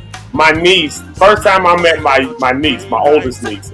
First time I met her, she just started calling me Papa Smurf. She had a speech impediment. She was like 3, not a speech impediment. You got like 3-year-olds talk, 4-year-olds like, "Hey, Papa Smurf," like all that. Like, and she just, I was Papa Smurf from then on out. She the only person that called me that to this day. All the names she could have picked. Papa Smurf. Like, I was like, where you get that from? Little kids are funny. Why she pick Papa Smurf? Like, wait, what do you even know about the Smurfs? Was it the kid maybe? Yeah, I guess. I don't know. This was the early 2000s, so there's no way she should even know what the Smurfs was. I mean, she was like 4 in the early 2000s. The Smurfs was long gone by then. But this is before the Smurf movies came out and all that. Like, so, yeah. So, I don't know. Nonetheless, I was Papa Smurf. Let's see, who got the first comment of the day? It's our girl, Miss Jamaica Lachey. Oh, I just made a rhyme. Look, there she is right down the screen. Oh, it's all landed up. I made a rhyme. She's the first comment of the day. Right when I put her on the screen, her face came across the screen in the music video. Y'all see she's in this music video for Green Light. That's her with the pink hair. Yeah. And then look who it is. It's our girl, Rhonda on the rocks. Rhonda, shout out to you. Y'all know Rhonda is recovering from her surgery the other day. So y'all know she would be tearing these comments up right now. But I'm sure that's probably not in her best interest at this moment. But she did get on here and say good morning with a bunch of what do you call those things? Exclamation points. So yeah. So that might have taken a lot of effort for her, but she knows we love her, and I think Eric is being nice to her. Eric, how long you say it's gonna be nice to her, Eric? Oh yeah, I don't want her to get hurt herself with her stitches and make her mad. Yeah, but once she recovers, back on business. Normal. Chop. Back to the business. But I'm gonna give her at least a month. Maybe 2 months. I don't want her to hurt herself. But good morning, Rhonda. Yeah, good morning to Rhonda. And y'all can go follow the Rhonda Reimagined stuff, on Instagram and all that, so you can see what that journey looks like. And then here's Brony Cat, of course, Brony Cat. She says Freedom Friday, and it's probably a little bit late for this comment for me to read it, but I'm gonna still read it anyways because she took her time to write it. Welcome to Zeke Live in the Morning with Zeke Live co-host Eric Rideout, Richard Holmes. Y'all already know the routine. Let's sit and be free to express ourselves freely with no restraint. That's exactly. You know what's crazy? That's exactly what we've been doing. We just been expressing ourselves. That's one thing I love about my relationship with Eric Rideout. I was talking about the Pope the other week. So if you all have some things you want to say or you feel uncomfortable saying due to public opinion, text it to me. And it'll be a random moment, and I'll just say it on the show. I don't care nothing about none of that. I'm gonna say what I want to say, man. I'm gonna say what I feel. Yeah. That's freedom of speech. People act like you can't say we have freedom of speech, but you're afraid to speak. I can't say that, but I can say it. I'm gonna say what I want to say. Trump hair's ugly. Didn't care. I'm just saying. I'm gonna say what I want to say. It is what it is because freedom of speech means just that. Okay, back to the morning show. Ugly, let's see here. Here goes Mama right here. She's been over there. Of course, y'all put some of these comments already on the screen because we've been talking back and forth with y'all. But I'm just acknowledging the hellos and the good mornings and all of that. So shout out to her. Here's Asia Jamal, Pure Live. Today is Friday, so y'all go check out Pure Live. Y'all go check it out tonight. And then look, y'all, it's Rhonda's mama. Speaking of the mamas of the show, y'all go and show Rhonda's mama, Pastor Cynthia Cohen. Go show her some love. Y'all show my mama and my daddy some love. So y'all do me a favor, go show Rhonda's mama some love. And then speaking of the mamas of the show, look who's right behind her. It's Eric's mama, Mama JP. That's Mama Mrs. Johnny Rideout. Y'all go show her some love. She's in here every day with us, showing us love and all that stuff. Eric, you going to your mama's house for some food today? Never heard of her. Wait. I guess that answers that question. I guess you ain't going to get no food today. Like, you just turned your mic off some kind of way. JP Rideout. Never heard of it. Did you cook breakfast this morning? If you did, yeah, you cooked breakfast, then I know you. I know am you on the way. If not, I will be here till late. And then look who it is, DJ Rant. So DJ Rant, I was just going through this. I just saw this one. Eric just sent me a text right now that you tried to call me. Jamaica told me what it was. What happened? Let's see. Hold on a second. Let me see here. Jamaica told me that you went to APC last night for Healing Voices. I've been announcing it. I am so sorry. Yes. We told her yesterday that we moved it to next week, and that's probably just a good place to do this one more again. I hate that you came out. I really made the statement last night, but it's postponed to next week only because of this right here, which is really cool. This is really awesome, and I want everybody to come out to that. Yeah, Songs of Freedom next week. There's going to be another flyer going out as well. There's another flyer that's going out as well. But this right here, this is the Quick Mix flyer. We call it the Quick Mix. This is that one. So next week, Healing Voices, a special Healing Voices with our friends from Geneva, Switzerland, Zeke and all my friends. I'm bringing my friends, my family out. So Zeke is a new experience in another light. Y'all gonna see us. Plus the whole Healing Voices concept. So Healing Voices next week. But after that, it picks back up on its regular schedule, which is second and fourth Thursday. So it'll be next week for the special one. But then immediately the next week following that will be the first one for July. Technically the first one for July. So, right, second Thursday of July. So that's what's happening. So I do offer my apologies to anybody who may have came through there. You probably ended up in a whole nother situation because as soon as we didn't do it, somebody else had something going on. That's how stuff be moving. Praise ye the Lord. So, yeah. So Healing Voices on the roll, on the run, and people coming. Y'all see that DJ Red, and I got to say this about DJ Red. He's just a good brother, man. I'm just saying, it just crossed my mind just to say that. He's a good brother. But let me read what he wrote because he wrote it. Good morning, good people. You made it to the weekend. Be free. It's the summertime. Sit back and unwind. Tune in now to Zeke Lock in the morning. Lock in. Boom, shakalaka. There it is right there. Between him and Brony Cat, they make sure y'all know the church announcements every day. They make sure y'all know exactly what you watch. And let's see, I need another song. Since I just read DJ Red, I'm going to play one more Jamaica Lachey song because I told y'all she's coming with me next week. So I'm going to play another one of her songs. Oh, produced by me, by the way. I did produce this one, didn't I, Jamaica? Oh, snap. Yeah. So there you have it. Yeah. Let's see who else we got in here. It's my Aunt Regina. Y'all show my auntie some love. There she is right there. Regina Gavin. Y'all show her some love. I love her to death. And look at this. From Kenya. All the way from Kenya. Y'all know Kenya has become one of my favorite places. Why y'all ain't hold on? Time out. Pause the track. Pause the track.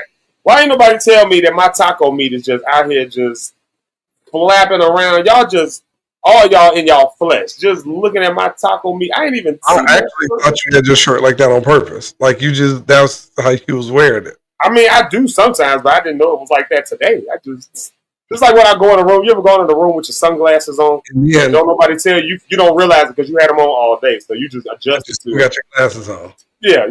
I do that all the time. Honestly, you a guy. So I want to go sit there and tell another man, button your shirt up.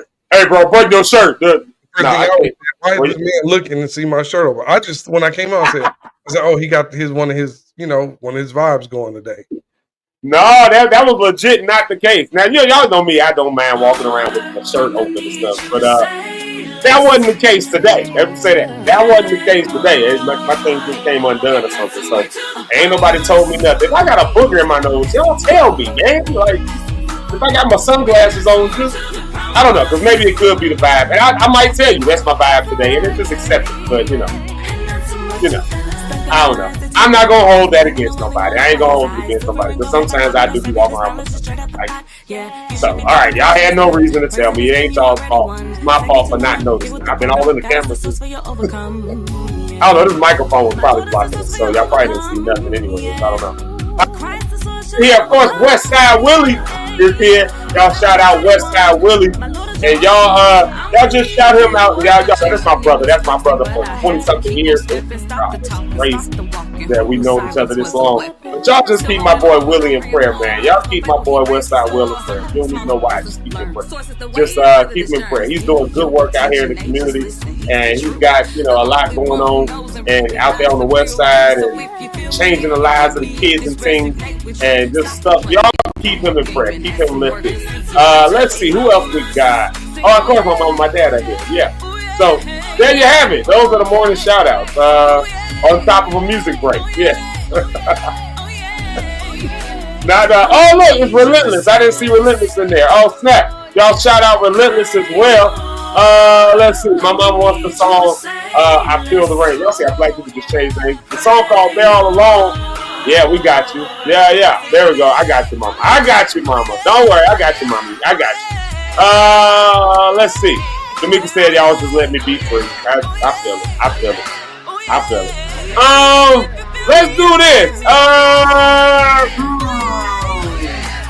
Let's just bring Rich Holmes to the stage since we just vibing. We just have to. It's Friday.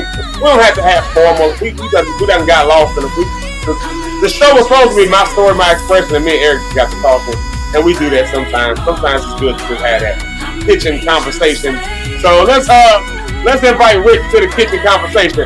Rich Holmes, everybody, y'all welcome to one of those past star Rich Holmes. Rich Holmes, what's up? What's up, Zeke? Welcome to the kitchen conversation.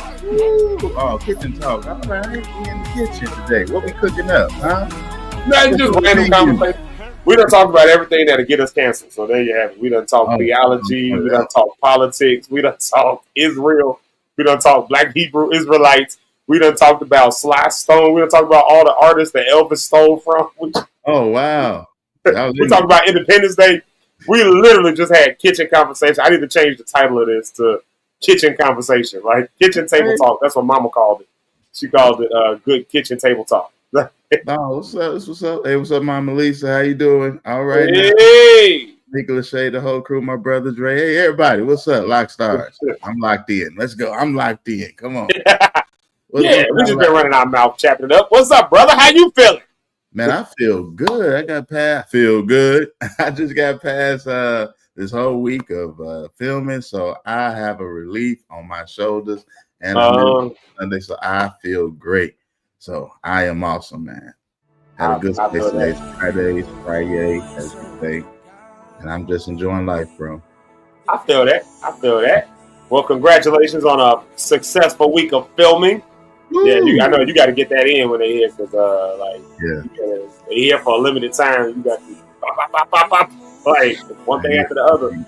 3 days to try to cram in a month worth of stuff, so we got it done though. So we're excited about that. For the month of July, get ready, BE Network. We got some fresh stuff coming.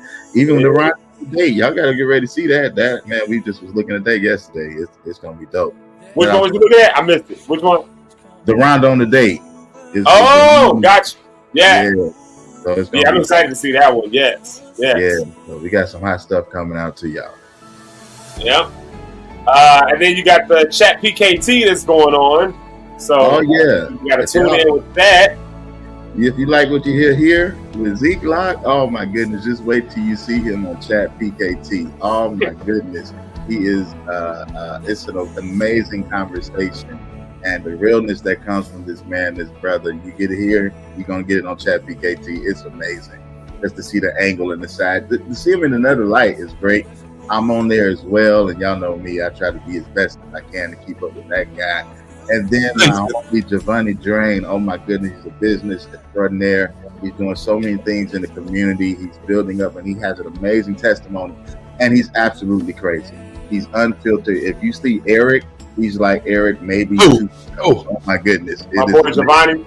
This boy. I don't know if you ever met Giovanni. You probably never met him. Or if you have, you I agree with whatever he said, I agree with. Was Courtney ever in? No, Courtney was never. No, Courtney was in BRL. Yeah, that's how we found out. We found out about her and Toya.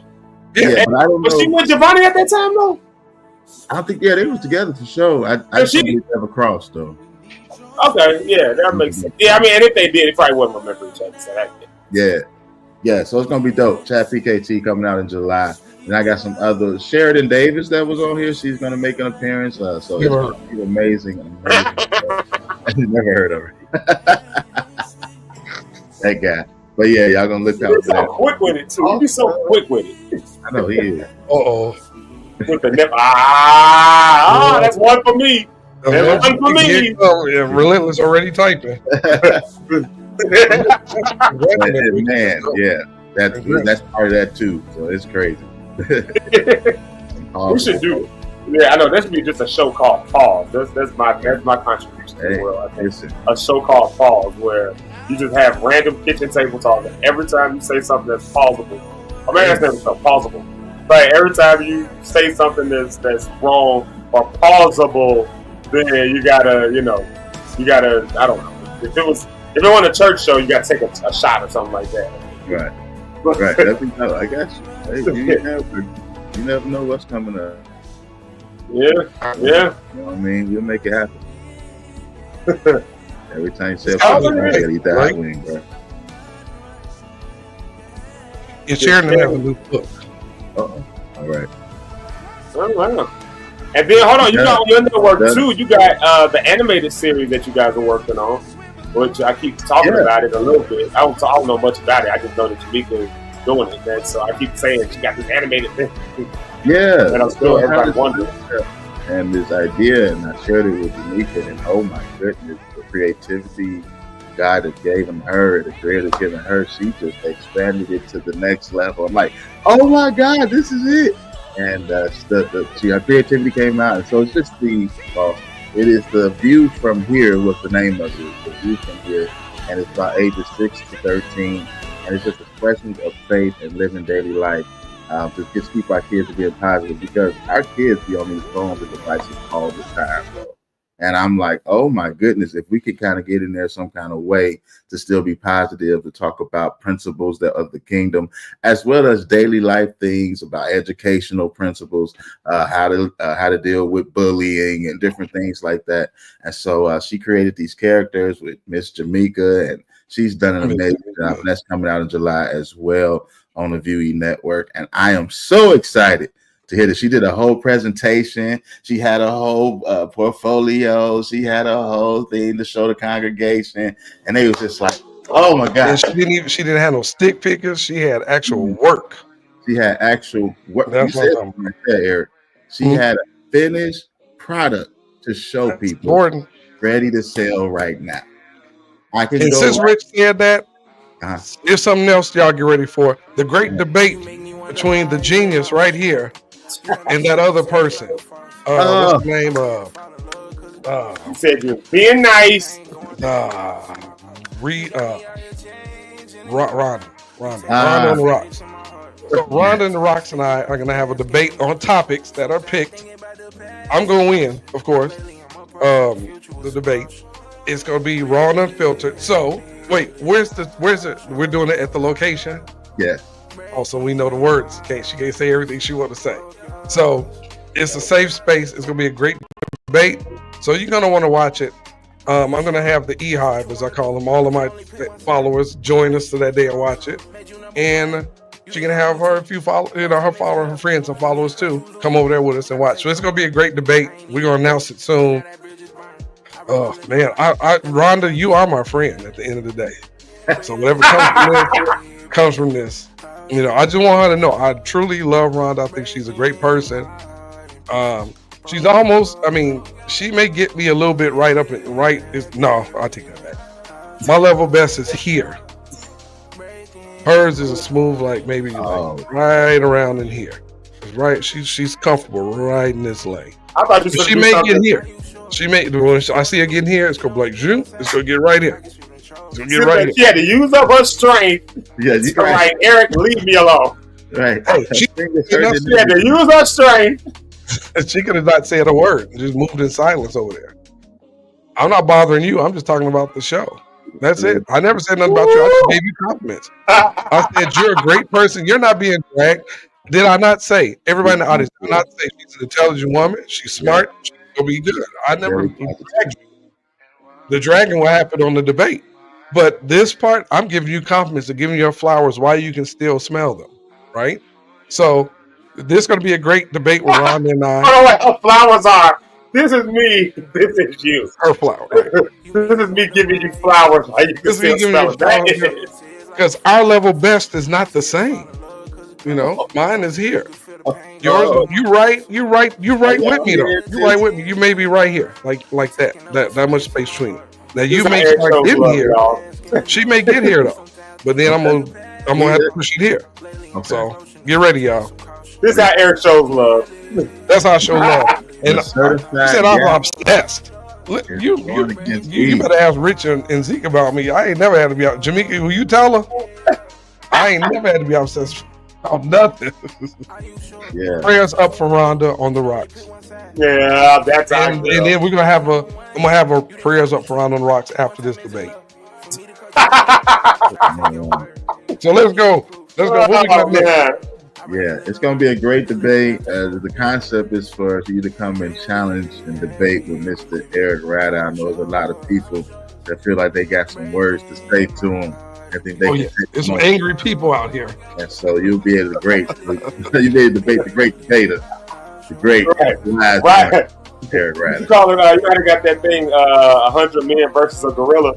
You should have 100 opinions versus Eric Rideout. All of them.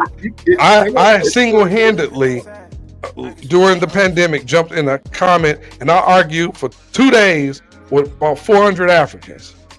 And I argued with each one of them for 2 days to the point, when this was back, Nicole, Mag's wife was like, "What are you doing?" I told her what happened. And she tagged me in. I tagged her in and she jumped in comments. Then me and her got tired. Her cousin jumped in. By the time her cousin jumped in, it was about 800 more. And they was attacking her. And her cousin was battling everybody. So, I love a good argument. I can go for days.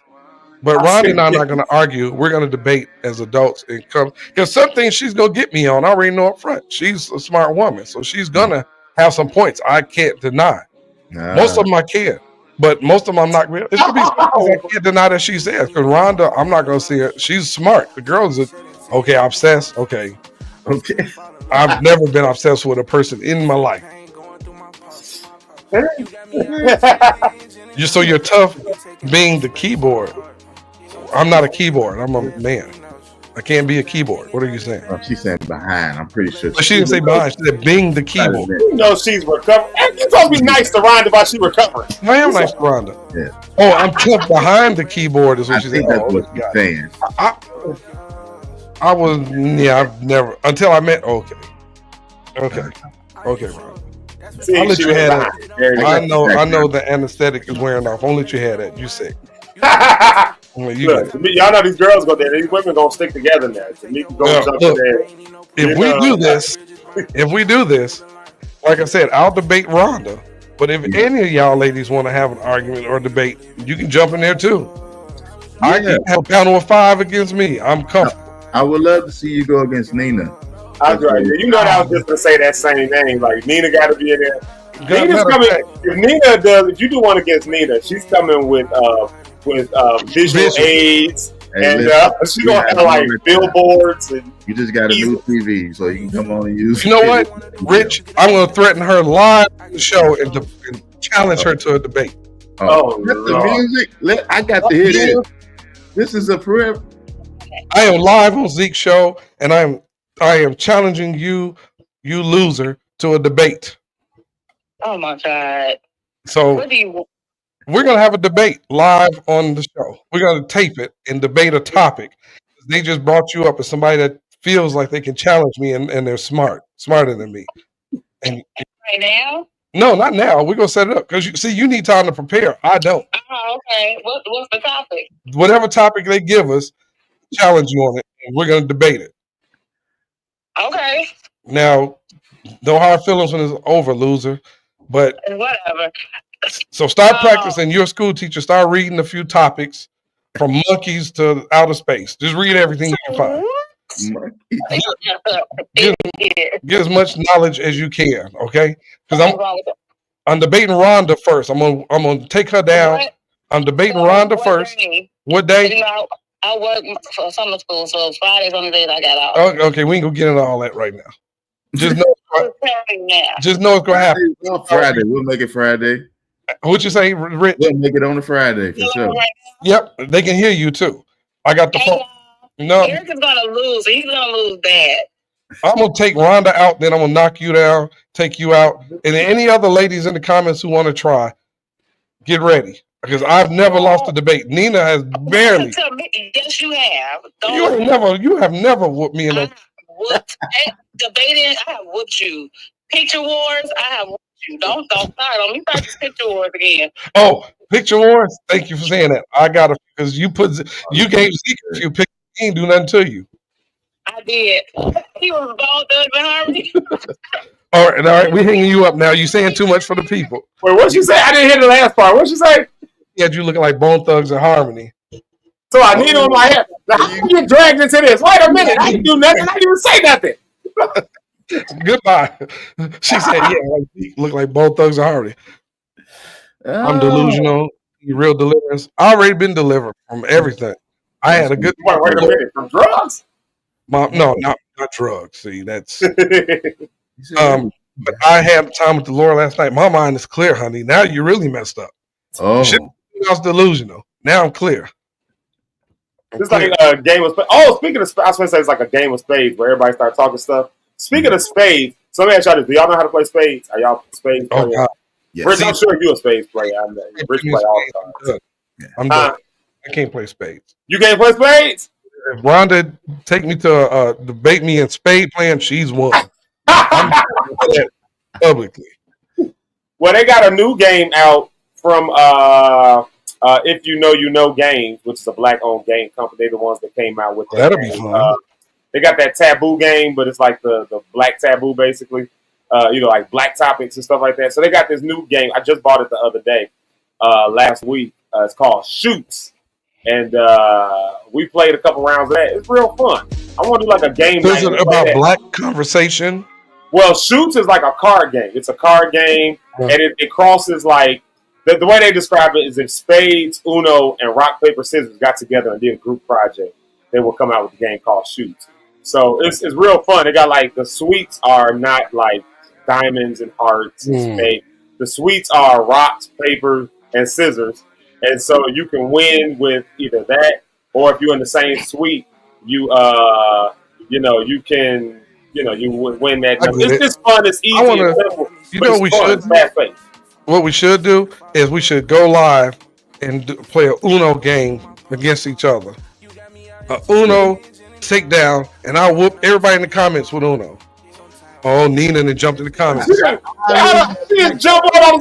Nina, first of all, let me ask you, how did I get dragged into this Bone Thursday Harmony situation? I didn't even have nothing to do with none of this. How I lose my black card? How much lose my black card? See, she ain't got no loyalty, Rich. She attack everybody, not just me. You ain't did nothing. You minding your business. Right. I didn't even. I know how to play spades. I can't play big booty. No, I don't play it because I think it's a dumb game. What? You don't like big booty? It's stupid. It's like one of the most pointless games next to what? I've ever heard. Like big booty. You don't know how to play big booty. Well, you don't like playing big booty. No, I think it's weird. It's just a weird game. I mean, I don't like that word. Number one. I gotta say hallelujah. Okay, hallelujah, hallelujah, hallelujah. Oh, please do not churchify big booty. Like I would never. If I ever went to somewhere and they said we're gonna play hallelujah, I'd be like, what is that? They start going hallelujah, hallelujah, hallelujah. Oh, hallelujah, hallelujah, number one. I'd be like, I'm out of here. Nina didn't explain how you lost your black card, Rich. Yeah, I don't know how I lost my Nina, black how did Rich lose his black card? It's only stupid because you don't know how to play it. No, it's stupid because it's a dumb word. Number one, it's a stupid game. What is big booty? So big booty is a concentration game. For those that don't know what big booty is, we're not saying we like big booties. I mean, somebody might like booties, but I'm saying there's a game called Big Booty. There's a game called Big Booty, and basically, when you play Big Booty, it's basically like one person. They're like the moderator, if you will. That's the number 0, if you will. And then every other person is like number 1, number 2, number 3, number 4, number 5, number 6. And then you have to say your number and then somebody else's number. So like if it was me and Rich playing, Eric don't like to play, so he can't play it this time. He ain't gonna play it with us.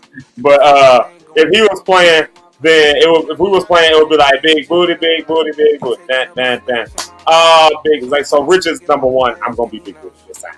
Rich is usually big booty because he was one of the introduced. I'm gonna let you know this is all possible because it's all men right now. Right. It is a little possible right now. This is a little possible, so this is but this is for educational purposes only. So right, we just play behind doors. But come on, let's see what's happening. Yeah, Nina got that one wrong. Yeah. But if it was big booty, so if we go big booty, big booty, big booty, oh, big booty. I'd be like, big booty number 1. And then Rich would, booty. Yeah, he would throw it back to me, and then like big booty number 2, and then like a number 2 would be like number 2, number 3, number 3, number 9, number 9, number 8, number 8, number 2, big booty number 2, number 2, big booty number 3, number 3, number 4, number 4, number 8, number 8, number 5, number 5, number 6.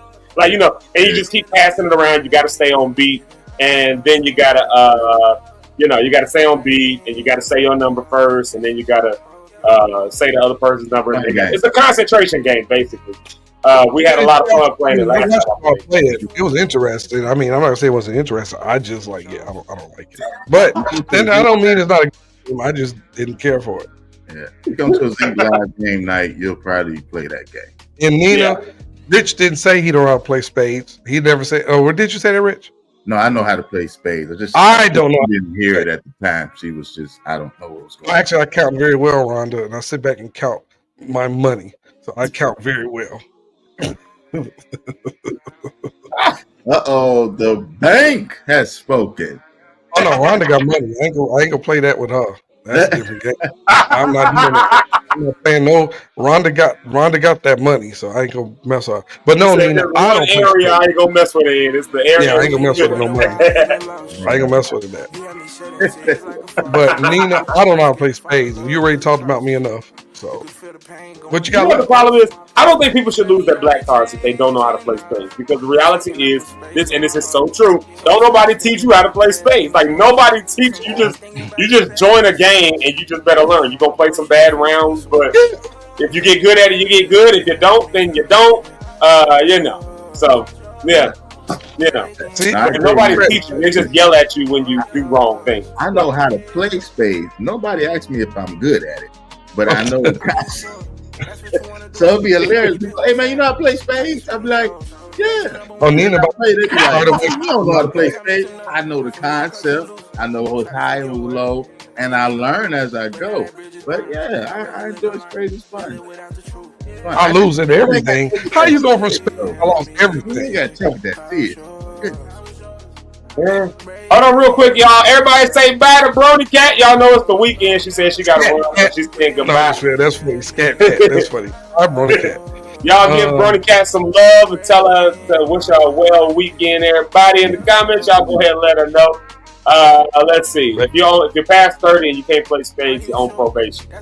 No, you should be in counseling. If you're over 30 and you can't play spades, because that's 30 years of somebody yelling at you for not knowing how to play spades. I mean, you may not have wanted to play spades. You may not have found it interesting. Right. You might have just got sat down at a table and didn't even want to play. They just needed a fourth person. Now you sitting there. Now they yelling at you like, "What you doing, man? What you doing?" Like, I didn't even want to play.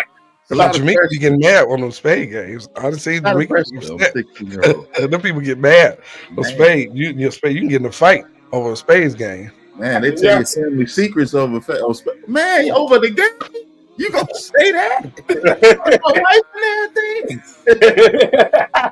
It's just like I think it's worse than spades. Uno to me. Uno is great. Uno to me is a worse game than spades when it comes to like. It's like the emotions get so worked up, and then people like make you draw 4 or something like that. That is, you don't know pain until you felt that, and that's This Uno No Mercy, that's painful. I don't know if y'all. What you mean? They got the new Uno No Mercy, and it's like draw 10s, draw 6, draw 4. I want to get that. And we went about to buy it from Barnes & Noble, but it was like $12, and I was like, "This is from Walmart for like $5." Like, right? Do they have the giant Uno cards there? The ones I want, the real big ones. Yeah, they got those nice. There's a game I don't know how to play. Skip-Bo. I don't know how to do Skip-Bo. Like I know the game, but I don't know how to play it though. Like you know how to play it? Oh yeah. What is it? It's a card game. Yeah. Never heard of it. You never heard of Skip-Bo? Never played it. Yeah, it's a card game. I tell you what I love though. Me and my wife, we love Phase 10. We will sit up like on an off day when we ain't doing nothing. We'll sit up, and I mean for 5 and 6 hours. We'll just sit there and play rounds of Phase 10. We got so much to it now that we got online and went and found other phases. Like so, we got phases 20 through 30, or phases 10 through 20, and 20 through 30, 30 through 40. We be making up our own phases. I mean, it's just whatever it is, but it's fun. You know, another game I do like. When you try to, and people make me mad. This only game that makes me real angry is the one when you're playing the game and the person you got to act out what you're trying to get them to say. What game is that? Gestures or like Pictionary or different games when you're playing it and you're up and you're like, it got this and it's this and the people can't guess it. Man, that makes me so mad when you don't guess right. I will flip the whole board over. That's my thing. Taboo used to be our game back in college. We used to play Taboo all the time. But you know what's crazy? I was talking about that If You Know Games brand, and they have I can't think of what their version of Taboo is, but it's essentially Taboo, but they got like black topics. And I was just telling this to Sticks the other day when I was looking at that, because she don't like the game Taboo that much. And I was like, I wonder if that's only because like the game of Taboo really got a lot of references that we don't know. Charades, that's the game trying to think of. Shout out to Jessica Van. Yeah, there's a game called Chess, because another one, Charades is the main one. Yeah. It's Charades, the other one that you play and you got to draw the stuff. That's Pictionary. I hate when people can't understand, and I can draw, so that makes me mad. Those kind of games aggravate me. Well, Taboo makes me mad because all their topics are stuff that we don't have in our black community. We're like if you black, you probably know who Bruce Springsteen is, for instance, but you don't know nothing about him. You know his name. You maybe heard a song. I was born in the Bruce USA. Springsteen is the thing on the like pass. I mean, so we'll be playing Taboo, and we literally just be going through a pass. What is this? Pass. So I do like culture tags. That used to be their name. If you know, you know. If you know, you know games. So culture tags was like their first thing. And like Nina thinks she's white, so she probably could play Taboo. Let's do a game night. Now I want to do a game night. I really actually do now. And nobody beats me in Monopoly, hardly. Nobody beats me in Monopoly's too long. I get irritated. I'll flip the whole board over. I'm just warning those that play Monopoly. After a while, I'm irritated, and that whole board going up. And I don't care how mad you get. I've become a robber baron when I play Monopoly. Last time I played was actually at a camp for church years ago with the youth group. We had a camp, and we was out playing Monopoly like by the campfire all night. And when I say they was pissed at me, I was running there. I was making bad deals with them. He was making side deals. Like, I tell you what, if you give me your, like, we was using like real stuff too. I'm like, I tell you what, if you give me the rest of them I don't know, stupid stuff like, you give me the rest of your oatmeal cream pies, I'll loan you $100. Like, I feel like little stuff like, you want to stay in the game, don't you? Like, I mean, it's real life. I got it. You see, I got the paper. Yeah, real life. You can do a game night and show it live. See how she do? I made my kids cry when we played. See, that's what I'm talking about. Yeah. Hey, I don't have no mercy on kids. Kids got to learn too. You know what game I used to love to play? You just got to get a big group to play it. Mafia. What? That's the game right there. Mafia is the one. You ever play Mafia, E? Mm-hmm. Mafia is the game. We played it at Rich's house, matter of fact, that game night. Yeah. You know what else too we need to do as a group? We need to go to either the house you got to try to get out of. Oh yeah, the escape. Or I want to go to a laser tag place and shoot some people up. I want a virtual reality thing. When we go virtual reality and we in there with guns and stuff and we shooting zombies, we should go there and record that and see who screamed the most. Yeah, I would just go in there and just start screaming for no reason. Just to win who screams the most. It's just the fact. You ever played that when you got on the goggles and it's like you walking and then something run at you or a zombie, you got to shoot it and they coming from everywhere. No, I ain't seen that one. Yeah, they got that game. That's how VR ones, basically. I've seen them, but I've never played. I do know what you're talking about. I've never played it. And we see each other in there, like dressed as soldiers, or whatever. But we're all together fighting people. And you got to run, and it's a whole big room. We should go do that and tell them. We did it for my birthday one year. It was dope. Wasn't it dope? Yeah. We did the Squid Games. We did the Squid Games. And see, yeah. Nina is a hater. And Nina, I will personally push you down and trip you while we in there so the zombies can catch you. Somebody got to be a sacrifice. That's you.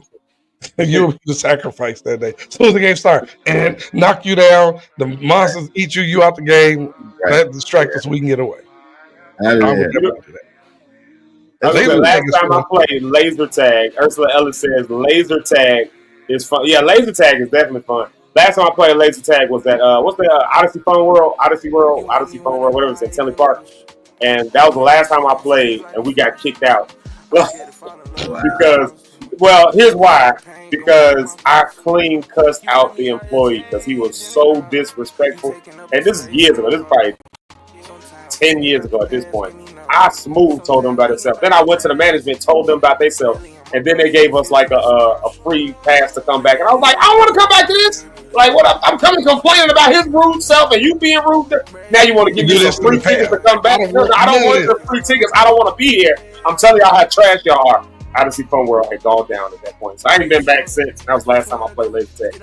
And we was already mad too because we got like these Groupons for when Groupon first came out. So we're like, oh, this is cool. They had the zip line. So we was like, bet. So we paid like $15 on Groupon 10 years ago for zip line, and literally it was like a pole with another pole that was like maybe 50 feet away, and it was so whack. So I was pissed.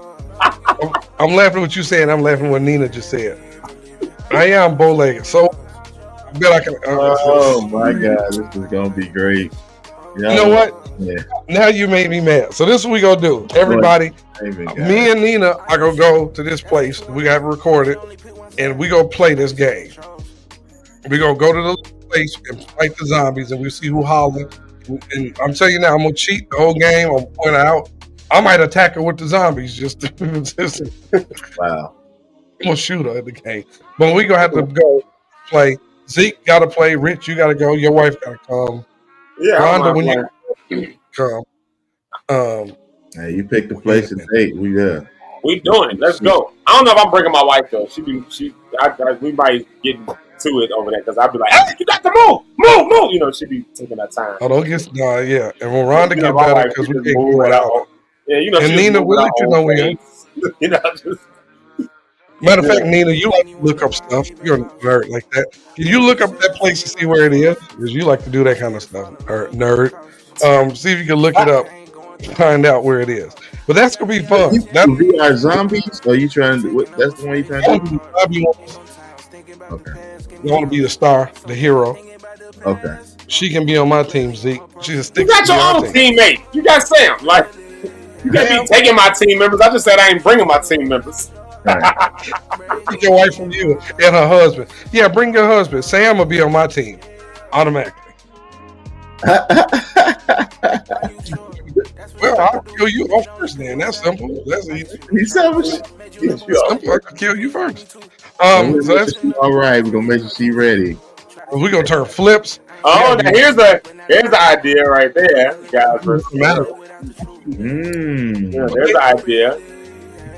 There's more ladies though. Well, I don't know. We can. No, I got some guys. We can bring Relentless. We can bring some other fellas. I'm gonna bring some dudes off the street. I'm gonna bring some dudes who don't know the difference between real and come out and hang out with some people. He's a bring some street niggas. Guy named Mark at the gas station I met. I'm gonna invite him on out to hang out. The only smashing the ladies gonna do to me is when I get home. My wife going there. Battle of the Sexes. That's his name. You know what? That I'm gonna find Trail from the Sitgo over on from the Sitgo on 111. I know 2 hood Negroes I can bring right now, and they can demolish 80 people by themselves. So we gonna come in there. So somebody just come through with laser tag like it's real. Pop. Just, hold on, man. It's just laser tag. Like, it's not real. This is Rich. This is a good idea. Hood. I'm calling Hood like he watching. Hood, you got to record this. We gonna go and we gonna do a ladies versus the men, and we gonna put our teams on here, and we gonna kill y'all. We gonna demolish y'all. Don't leave y'all husbands after this. Nina, don't leave Sam. Jamaica, don't leave Marcus. Shantae, don't leave Zeke. Shantae, don't leave Rich. Sticks, don't leave Zeke. You know, don't y'all leave y'all significant others after we done with this, because we are gonna kill y'all. Y'all gonna be mad. You still gotta cook dinner. You still gotta, do woman's work. This is gonna be great. Who gotta record? Hood can record it. We can have Hood record the whole thing, so when we air it, everybody go see it. You know. Oh, I know why they left, because it said woman's work. Hey, you can put me center screen. I'm fine with it. So let's get this let's get this thing going. This is gonna be really fun, and I think the audience will like watching it. And y'all gonna see a lot of, because men are more, I ain't gonna say that, athletic in certain ways. So we might be turning some flips and doing some stuff. What'd she say? Rhonda. Wait a minute. No, that's me. That's the. No, Rhonda said something about Hood. Oh. I'm gonna get y'all beat up. See, Nina taking it personal already. You see what I mean? She ain't ready for it. She ain't ready for it. Yeah, let's Nina, go. I'm gonna get y'all beat up. I'm gonna bring somebody with me, and she can be on y'all team, and I'm gonna shoot her just as rough. There's no competition, there's no respect. A matter of fact, everybody can get this work. Everybody can get it. My daughter can come, and I'm gonna kill Deja immediately. As soon as the I game gotta starts. find this comedian. What is? Let me see if I got it in my thing. I won't be able to play it. There's so much going on. I know, right? This kitchen table talk. I should have just called this kitchen table talk. That should be the theme for Friday. It's just everything that's on your mind all week. What happened this week? Okay, Rhonda, I just caught on what you said. You're right. You're right. I just noticed what you just said. Had to go to the Friday. Yeah, I agree with her on that. Oh, I can't find it. Oh my goodness. There was this comedian talk about when his mother got on. I can't. And I don't want to mess up the joke. Rich, this gonna be fun though. Oh yeah, this is gonna be fun. And I'm wearing army fatigue and all. I'm gonna come in full. It's gonna be the whole thing. It's gonna be the whole thing. How I'm gonna do it right. Boots and all. Got my boots on. It's gonna be great. It's gonna be great. So, anybody in Zeke 2-year anniversary of Zeke Live. My goodness, speaking in the future, it feels like we on the 4-year anniversary already. Every day is tough, y'all. I ain't gonna say it's tough. It's a lot though. Like I was looking back on it, I'm like, my goodness, we've done a lot of shows. We're gonna be at 100 episodes like soon. Like 100 episodes of Zeke Live in the morning, like actually really soon.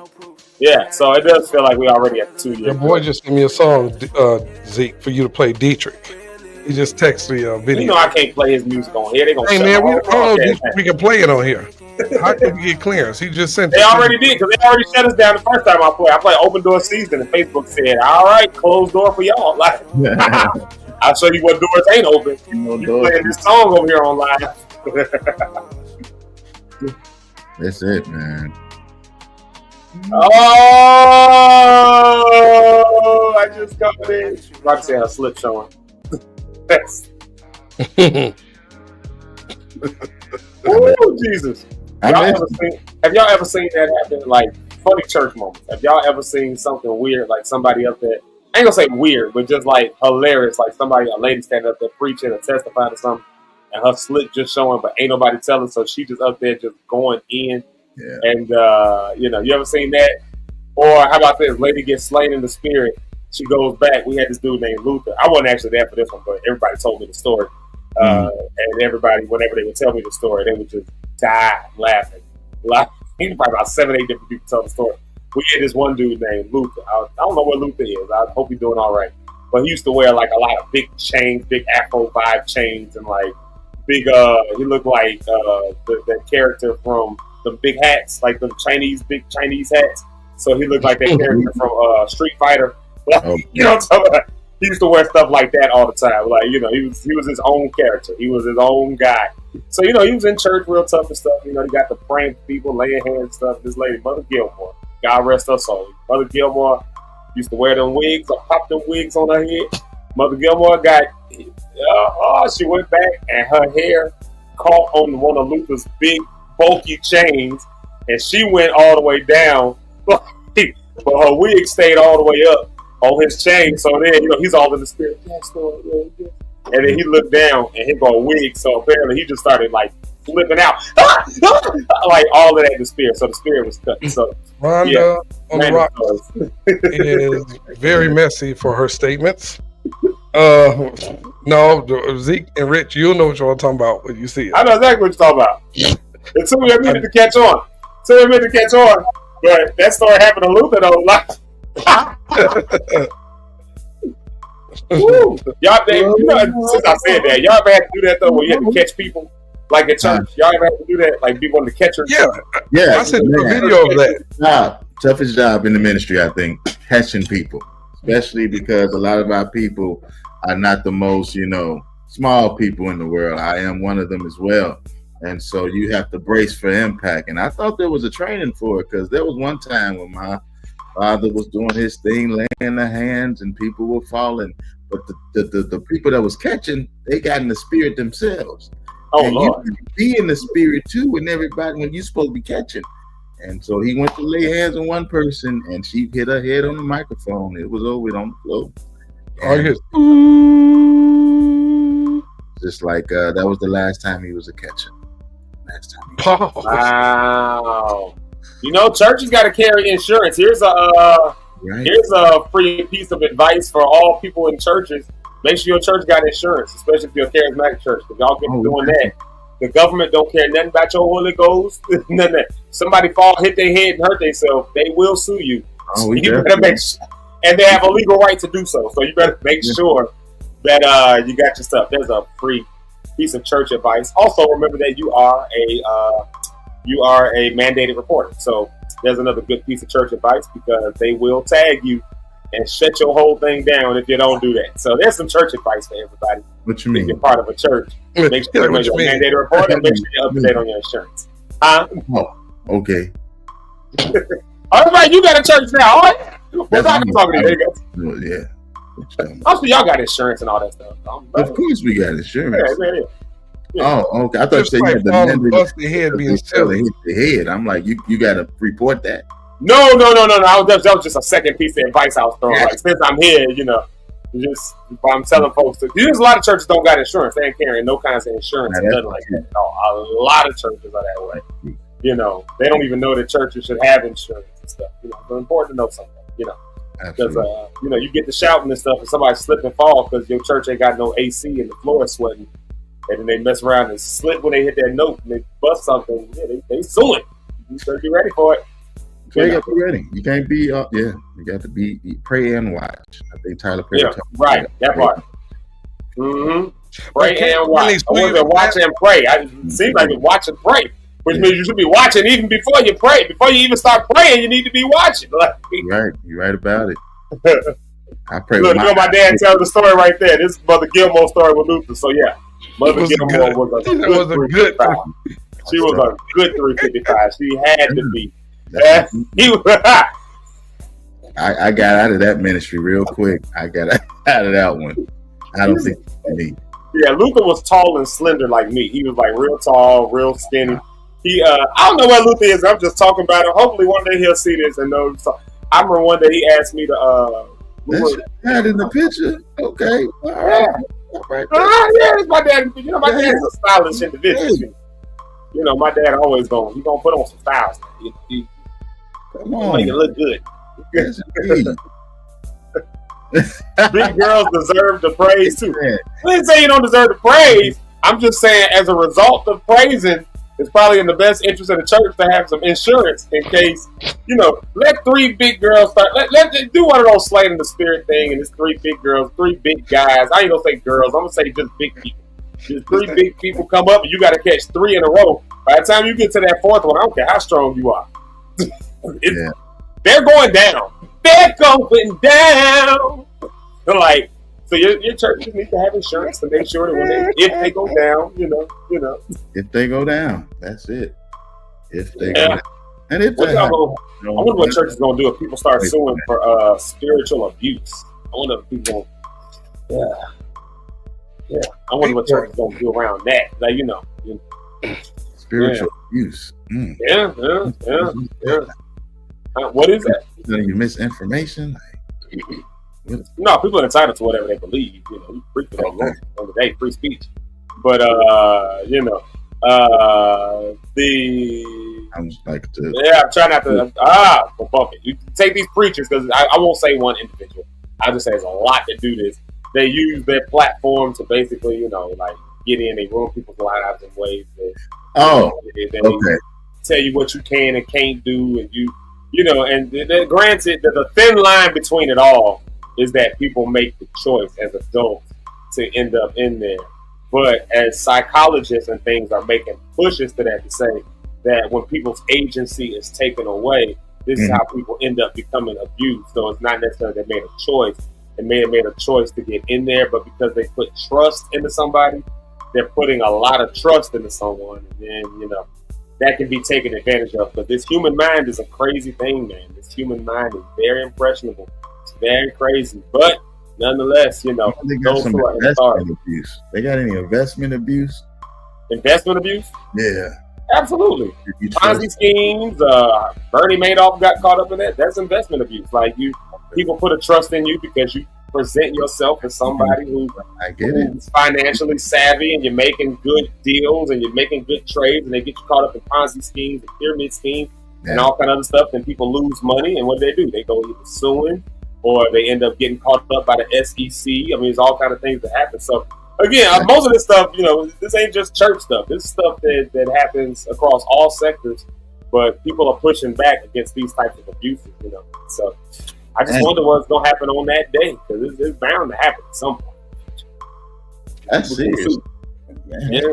Serious. So, like, an example is like, and this is an example of abuse, but it comes from it, where a preacher got sued. What was this at, Rich? We talked about this the other day in the state of North Carolina, right? Where you can sue. I think me, you, and Sheridan was talking about this. Got sued for sleeping with the man's wife, and so he went and he sued the preacher. Like, in the state of North Carolina, you can do that. Huh? Yeah, because in that state, the law, you were able to do that. Just But so when do the other, like that when is their responsibility on the other people, though? To a certain extent, it's like you can be manipulated. I get that. I agree with that. But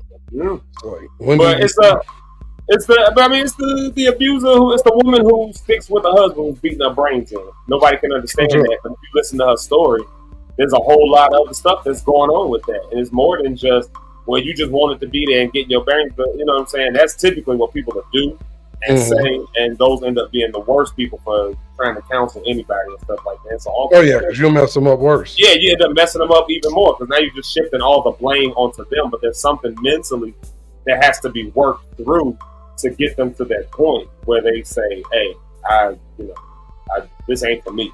People will always be seeking spiritual guidance or spiritual knowledge or spiritual insight. I don't think that's going to go anywhere. No, that's not going nowhere. But that's why you got to call out the abusers, I think. I think to that effect, I think it's a good idea to call them. Because people like you, who I would trust, right? Like, I would trust you with somebody's soul, with somebody's, like, that's a good thing. But you're going to get a bad rap because somebody, he's calling everybody else out, because Brian Carn is in the news. So you're going to catch a bad rap because of him. That's the preachers. I would argue that 90 to 98% of pastors are working second jobs. They making money doing other things while still tithing into their churches, and then on top of that, paying to keep the ministry going. So instead of getting paid to do ministry, they paying to do ministry, and then on top of all of that, they got to take the bad rap for all the preachers who are just money hungry charlatans. Like, so they got to take a bad rap in their communities where people are. See, that's why I don't come to church, because the pastor's always just taking the money and such, and it's like, bro, trust me, I'm the biggest giver in this whole place. This place don't even exist if I'm not giving into it. But nobody will see that. All they see is everybody else who's doing the those few bad apples. And so I think those bad apples got to get called out for the sake of the good ones like you. Sometimes I think they got to be called out. And I think that sometimes there should be legal action there, because at the end of the day, here's where it does boil down to it. If you got a 501c3, you're now with the government, and there's some things you got to live up to maintain that tax exemption. If you start doing like spiritual abuse and stuff like that, you up on the line. So Wow. Yeah. Man. Yeah. But my heart goes out to those people. Like, I'm a pastor's kid, so my heart, I saw what that struggle was like when we didn't have no money, but my dad felt called to the full-time ministry, and my mom was in school but trying to work and trying to pastor, and my dad was felt that calling to go and be the mayor, like to get into the politics to help lift that community. Like, none of that, mind you, this is a broke. It wasn't like he was getting paid for being the mayor. Right. Like I don't think my dad would mind me saying he was making like $400 a month in that position for all the stress in the world. So how do you feed your family? How do you put gas in your car when you live in the middle of the country and you can't even get out of that without gas? How do you keep the gas in the church in the middle of the wintertime when we don't have natural gas? You got to fill up a propane tank, and that costs anywhere from $600 to $1,900 to fill up, and we talking 20 years ago. How do you, like, who's handling that when the rents didn't get paid because you servicing 4 communities and we got houses but they don't pay the rents, but you still got to pay the mortgage on that? That was my family's paycheck going into that. So then when the food pantry is going on, and they're making sure the pastor has a box and all that, and we got food pantry boxes. Yeah, I ate food pantry boxes, y'all. Like we had that stuff. But what happens then when my dad's heart wins and somebody comes knocking on the door at 2 a.m? Oh, Pastor Dyson, we ain't got nothing to eat. So my dad goes in the pantry and clears it out. So by the time my mom gets home, and ain't nobody at the house got no money, my mom gets home. Boo, what we gonna eat? Right? See, I grew up seeing all that stuff. But then on the other side, I got to listen to people being like, oh, see, that's what pastors, all they want is all the money. And they got all this and the other. And it's like, no, they don't. That's them few bad ones. Like, so call them niggas out. Don't call everybody out for them goofies. Like, call them out. Name on it. Yeah. Tell me which pastor is doing that. Don't tell me these pastors. Tell me which one. Give me a name and let them defend themselves. Like, let them defend themselves. Because there's good ones out here, and most of them are good. Shout out to my parents; they were good pastors. I'm glad they retired from that. I'm so glad they not doing it. Like, and I hope and pray they don't get back into it. Like, even though on the side they kind of do, but I hope and pray they don't take nobody to church. I say that to them all the time. I'm not saying that I ain't never said to them, but shout out, Rich, your parents. Look at all they did, the pastor. I trust you as a pastor, Rich. I look at Pastor Cynthia that's on here, Rhonda's mama. There's a lot of really good pastors, and everybody I just named, I'm sure, ain't taking no massive salaries from their churches where they just you got to give more so that I can have more. And they not doing that. Like I see the struggle. Shout out to Pastor Bill. I see the struggle. I see where it is, and when you give so much and you try to ask, but then now you got to go. You got to fight against all the bad apples. I don't know how I just got on this tangent, but you got to fight against all the bad apples who do legitimately need to be called out for what I call spiritual abuse. Because now you don't give it, you going to hell, and your crop's going to dry up and with it. And you're going to end up living in hell and all this and all. You know what I'm saying? Like, so them ones make it real tough for the good ones. And so call them mothers out. I ain't got no qualms for them. No love for them. I got love for them. I love them, but I got no love for what they do and the impact that they have on the kingdom at large. Anyways, that was that whole spiel. So, I am complete. Yeah. What's up, man? I guess to make it on a good note then, Rich, keep doing the good work you're doing. Like, your vision is incredible. The View E Network is awesome sauce. I've seen you build this up over the last few years. We've had several conversations, stuff I was starting to do, stuff that you're doing. And watching you now from your angle actually get some of that stuff going is incredible to watch. So keep doing what you're doing. And that's why I'll keep calling out all the bad apples, because I'm not going to let them make it hard for my friend. So, it made it hard for my family, but now I'm an adult. So since I ain't going to pass then my friends are, I'm going to make sure it's going to be easy for them. So I at least take the microphone, go around and call out the idiots who make it tough for y'all. Y'all don't have to, you don't got to say nothing about them. I got your back. Don't worry. I understand I'm talking good, so I must be all right. Oh, yeah, you all right now. You in the vein now. You sipping some tea around here, as they say. Mm-hmm. Look, right. Clap that tea. Broken Vessel. Here we go. Merv says, funny when you start laying it out, they fall back to, well, it's not all passive. Like, they didn't realize they was just trying to adjust a flat out unbalanced argument. Yeah, it's we do this for everything. Oh, I'm sorry, clock it, not clock it. I said clock. Y'all know I don't. There's not something I use on an everyday basis. I did say I was gonna get it right before July. I'm gonna get it right. Clock that T, right? No, clock that. God dog it. It's locked in my head. Clock it is locked in my brain. So I'm still on this. I'm still on this. Like, what happened to that? When you clap on what happened to that? When did we start getting gentle with it? When y'all started gentle parenting, that's when y'all started doing this. Not my parents. It was, hey. Dude, it's 10 after 5. 5 after 10. 5 after 10. Right. I said 10 after 5. Oh my God, we've been on here for 19 hours. 10 after 5. That would have been funny. I guess we gotta go. This was a fun day today. I enjoy these laid back lives. Sometimes I enjoy it. Shout out to everybody in the comments for just being here. All you lock stars, y'all have been absolutely amazing. Before we do our round table, let me throw this up there. Zeke, one more game. You and Rich and Rhonda, I just sent you something that we're gonna have to definitely share on the show. don't know. And this goes back to what we were just talking about with ushering and catching people in church. And that video I just sent you out with that girl trying to catch people in church is hilarious. She is a big old man in front of her. She's looking over for help, like, and ain't nobody helping her. They did it with the camera work, like The Office, where they zoom in on their face. It's that. I just sent you a text. It's tough, man. I just sent y'all a text in our group text. It's hilarious. She's trying to say, I told y'all the numbers be messing Eric up. And I just gave her a compliment. 10 after 5. She said, I told y'all them numbers be messing Eric up. And see, now she think I'm wrong if I say, oh, I'm gonna go eat a full steak dinner and macaroni stuff. Then people say I'm being funny, like, because I know she can't eat that kind of stuff. What you doing after this, Eric? I actually have to do some work today, and then tonight at Fellowship, I have a show with Brandon P tonight at 9:00. We're performing at Fellowship. Y'all at the ship tonight at 9? Yep. It's another trap pop-up night. Now the thing with this though, this was it wasn't pushed like that, because it was an internal thing for their church, and this has a price on it. Normally, nigga, I don't have a stomach. I'm not hungry. Dang.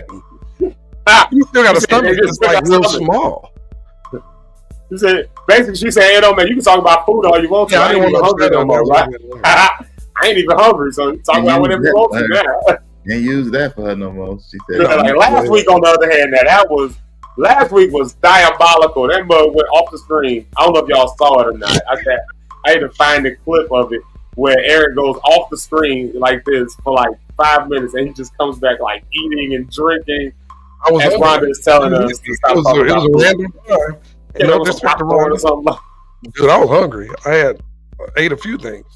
But no, so that's for my weekend. Tonight is kind of a Fellowship. Wasn't publicly pushed because it was a fee to it, because the kids are going to Six Flags and stuff. It was like $60 a person, but it's for an entire weekend of activities and trips. So we'll be there tonight, and we got something else coming up. Other than that, man, it's that, and then prepping to hit the road soon. But other than that, and my sister and I were going to the movies this weekend. My daughter to see the Fantastic Four. I didn't remember you saying you was doing that. Yeah, then I'm going to see if you want to go to the wheel. I was trying to see if you want to go to the wheel after this. I'm hungry. Oh, today? Yeah, but you got work to do. That sounds like a plan. Yeah, I got some work to do too, but I need some food. I can bring my laptop and work in the wheel. See? Rich, you want to come to the wheel? I mean, you got to catch a flight. Yeah. I don't know if that's how we done. Do they sell flights this last minute? Unless we push it later for Rich to come, because if we wait on Rich, he'll never make it.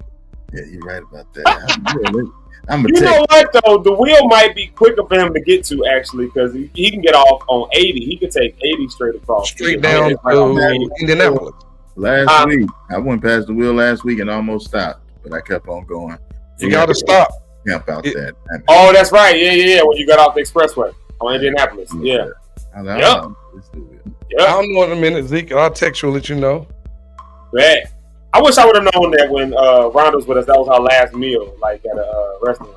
Like, I would have. Was it? Oh yeah. Remember we were talking about that on the show. Remember we was when she said that was the last restaurant. I was like, dang, I wish we would have known that, because we would have had some cameras and did content and all that. But that was a fun time. It was me, Rhonda, and Eric. We had the chance to go out there. Great. Rich couldn't catch his flight to get there, but yeah. So that's my weekend plan, and that was my round table at the same time. God loves all of y'all. Hold on, let me screen you real quick. There you go. You didn't have to. God loves all of y'all. I was going to literally say the same thing. I'm good.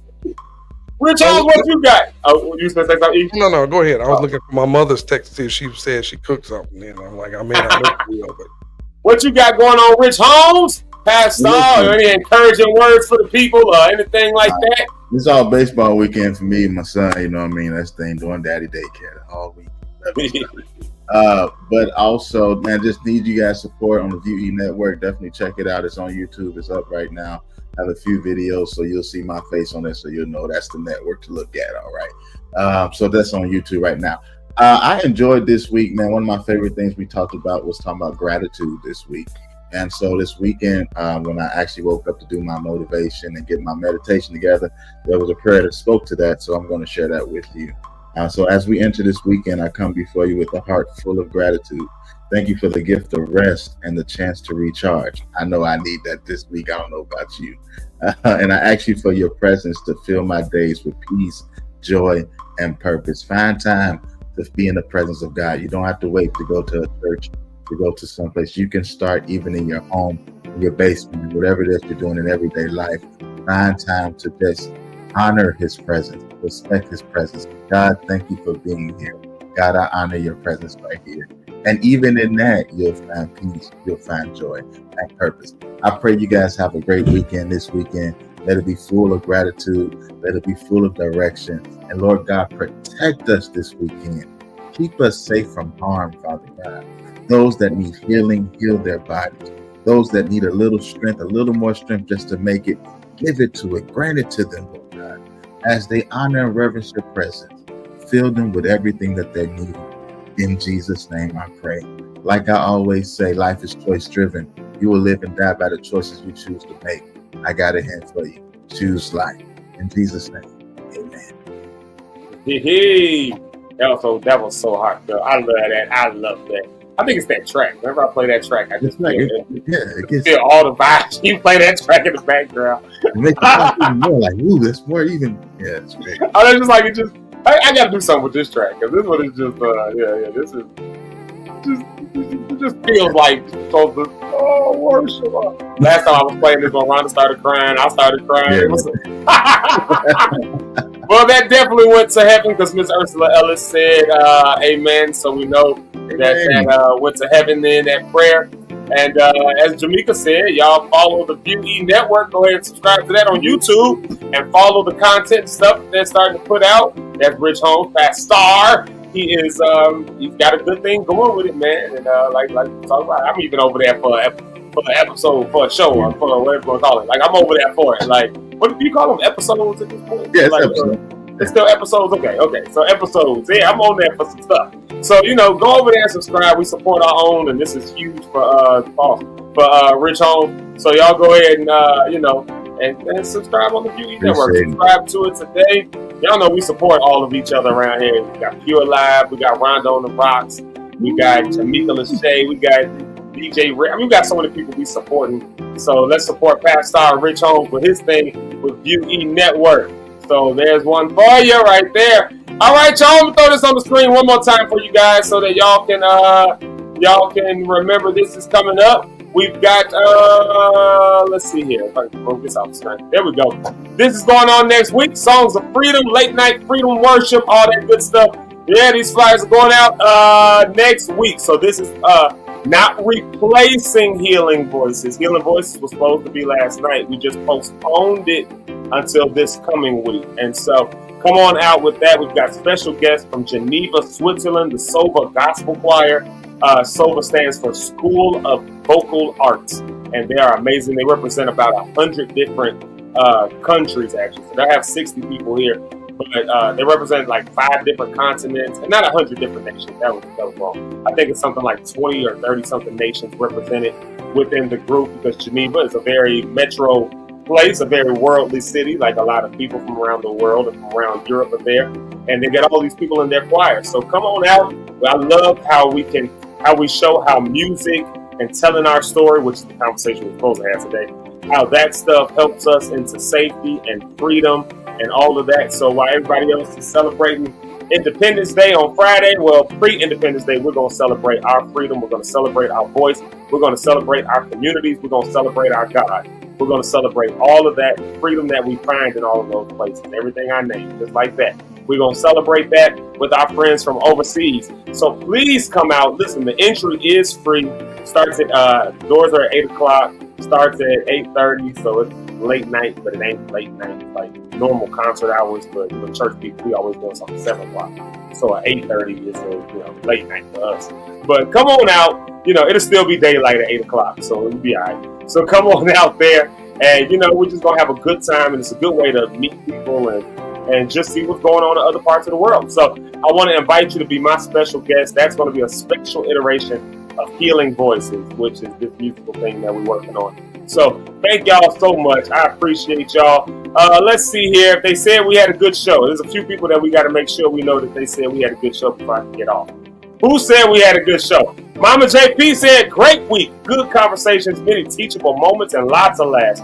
You guys are a great way to start the day, Monday through Friday. Have a great weekend, Lockstars. Whoa, that was a...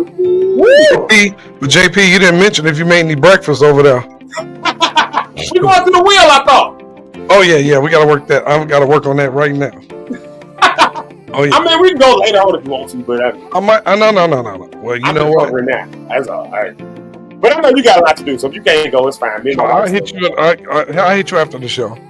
That, perfect. And then let's see here. Mama Cynthia says, great table talk, great show. Love you guys from a secular working pastor who needs to retire soon. Y'all see that? I was speaking for the pastors today. They got to work. They call them bivocational pastors. Like, you know, they got to work too. They can't get a good, decent enough check from the church, so they got to work, you know, out in the world. They show y'all.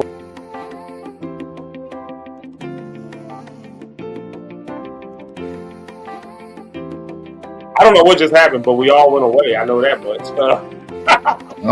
I done clicked the wrong button. Lord Jesus, look, this thing just be doing what it want to do. I can set the show and it still just mess up. I was saying before I was so rudely cut off by the change of screen that bivocational pastors have to work hard and all that. So, anyways, yeah, y'all keep a pastor in prayer this weekend. Go visit somebody's church. Tell them you love them. If you ain't doing nothing else, come visit my church, 1230 or 114th and Vincennes. I'm preaching this Sunday. I don't do it often, but when I do. What time? I do it 12:30 p.m. All right. 12:30 in the p.m. Yeah, 12:30 in the p.m. hour. So, all right. I hear what you sound like, an afternoon preacher. All right, afternoon preacher. Yeah. That's some afternoon preaching, and I will not be long-winded. So, but we already got like a theme that I'm preaching from, so it's a thing while Pastor Bill is on sabbatical. So yeah, so y'all can come on out, and y'all want to hear me run my mouth, you can come hear me run my mouth. Hopefully my shirt won't come out and see my chest here. So they man, this thing, my Lord. Well, y'all, listen, I really do love y'all. I truly love y'all. Each of you rock stars, I really do, and I mean this from the bottom of my heart. You guys are awesome. You guys are amazing. You guys, I mean, just awesome and amazing for real. Y'all lock in every week. Next week's gonna be a short week because I'm not getting on 4th of July. So, yeah, I'm gonna take that day off. I'm gonna go to the beach. I'm gonna sleep in. I'm gonna catch up on some much needed rest after the 3rd of July. Y'all know we got, you know, the freedom night. So, yeah. But other than that, I love y'all, man. Y'all just be kind this week. Give somebody a hug. Give somebody a dollar. Give somebody buy somebody's groceries. I don't know. You know, pay it forward. Just do something that shows kindness. If this show has been a blessing to you this week, I'm gonna ask you to pay that forward to somebody else. If you found a teachable moment this week, use that and give it to somebody else in real practice, not preaching to them, but in real practice. If this show has been a blessing to you this week, I'm gonna ask you to, you know, go and support somebody. If this show has been a blessing to you this week, I'm gonna ask you to show it in real time. Faith without works is dead. That's what that scripture actually means, right? That you're caring for the widows and the orphans and all of that. So if this show has been a blessing to you, let's see what faith looks like. I love y'all. I appreciate y'all. And we'll see you on Monday. So until then, peace out. Yeah.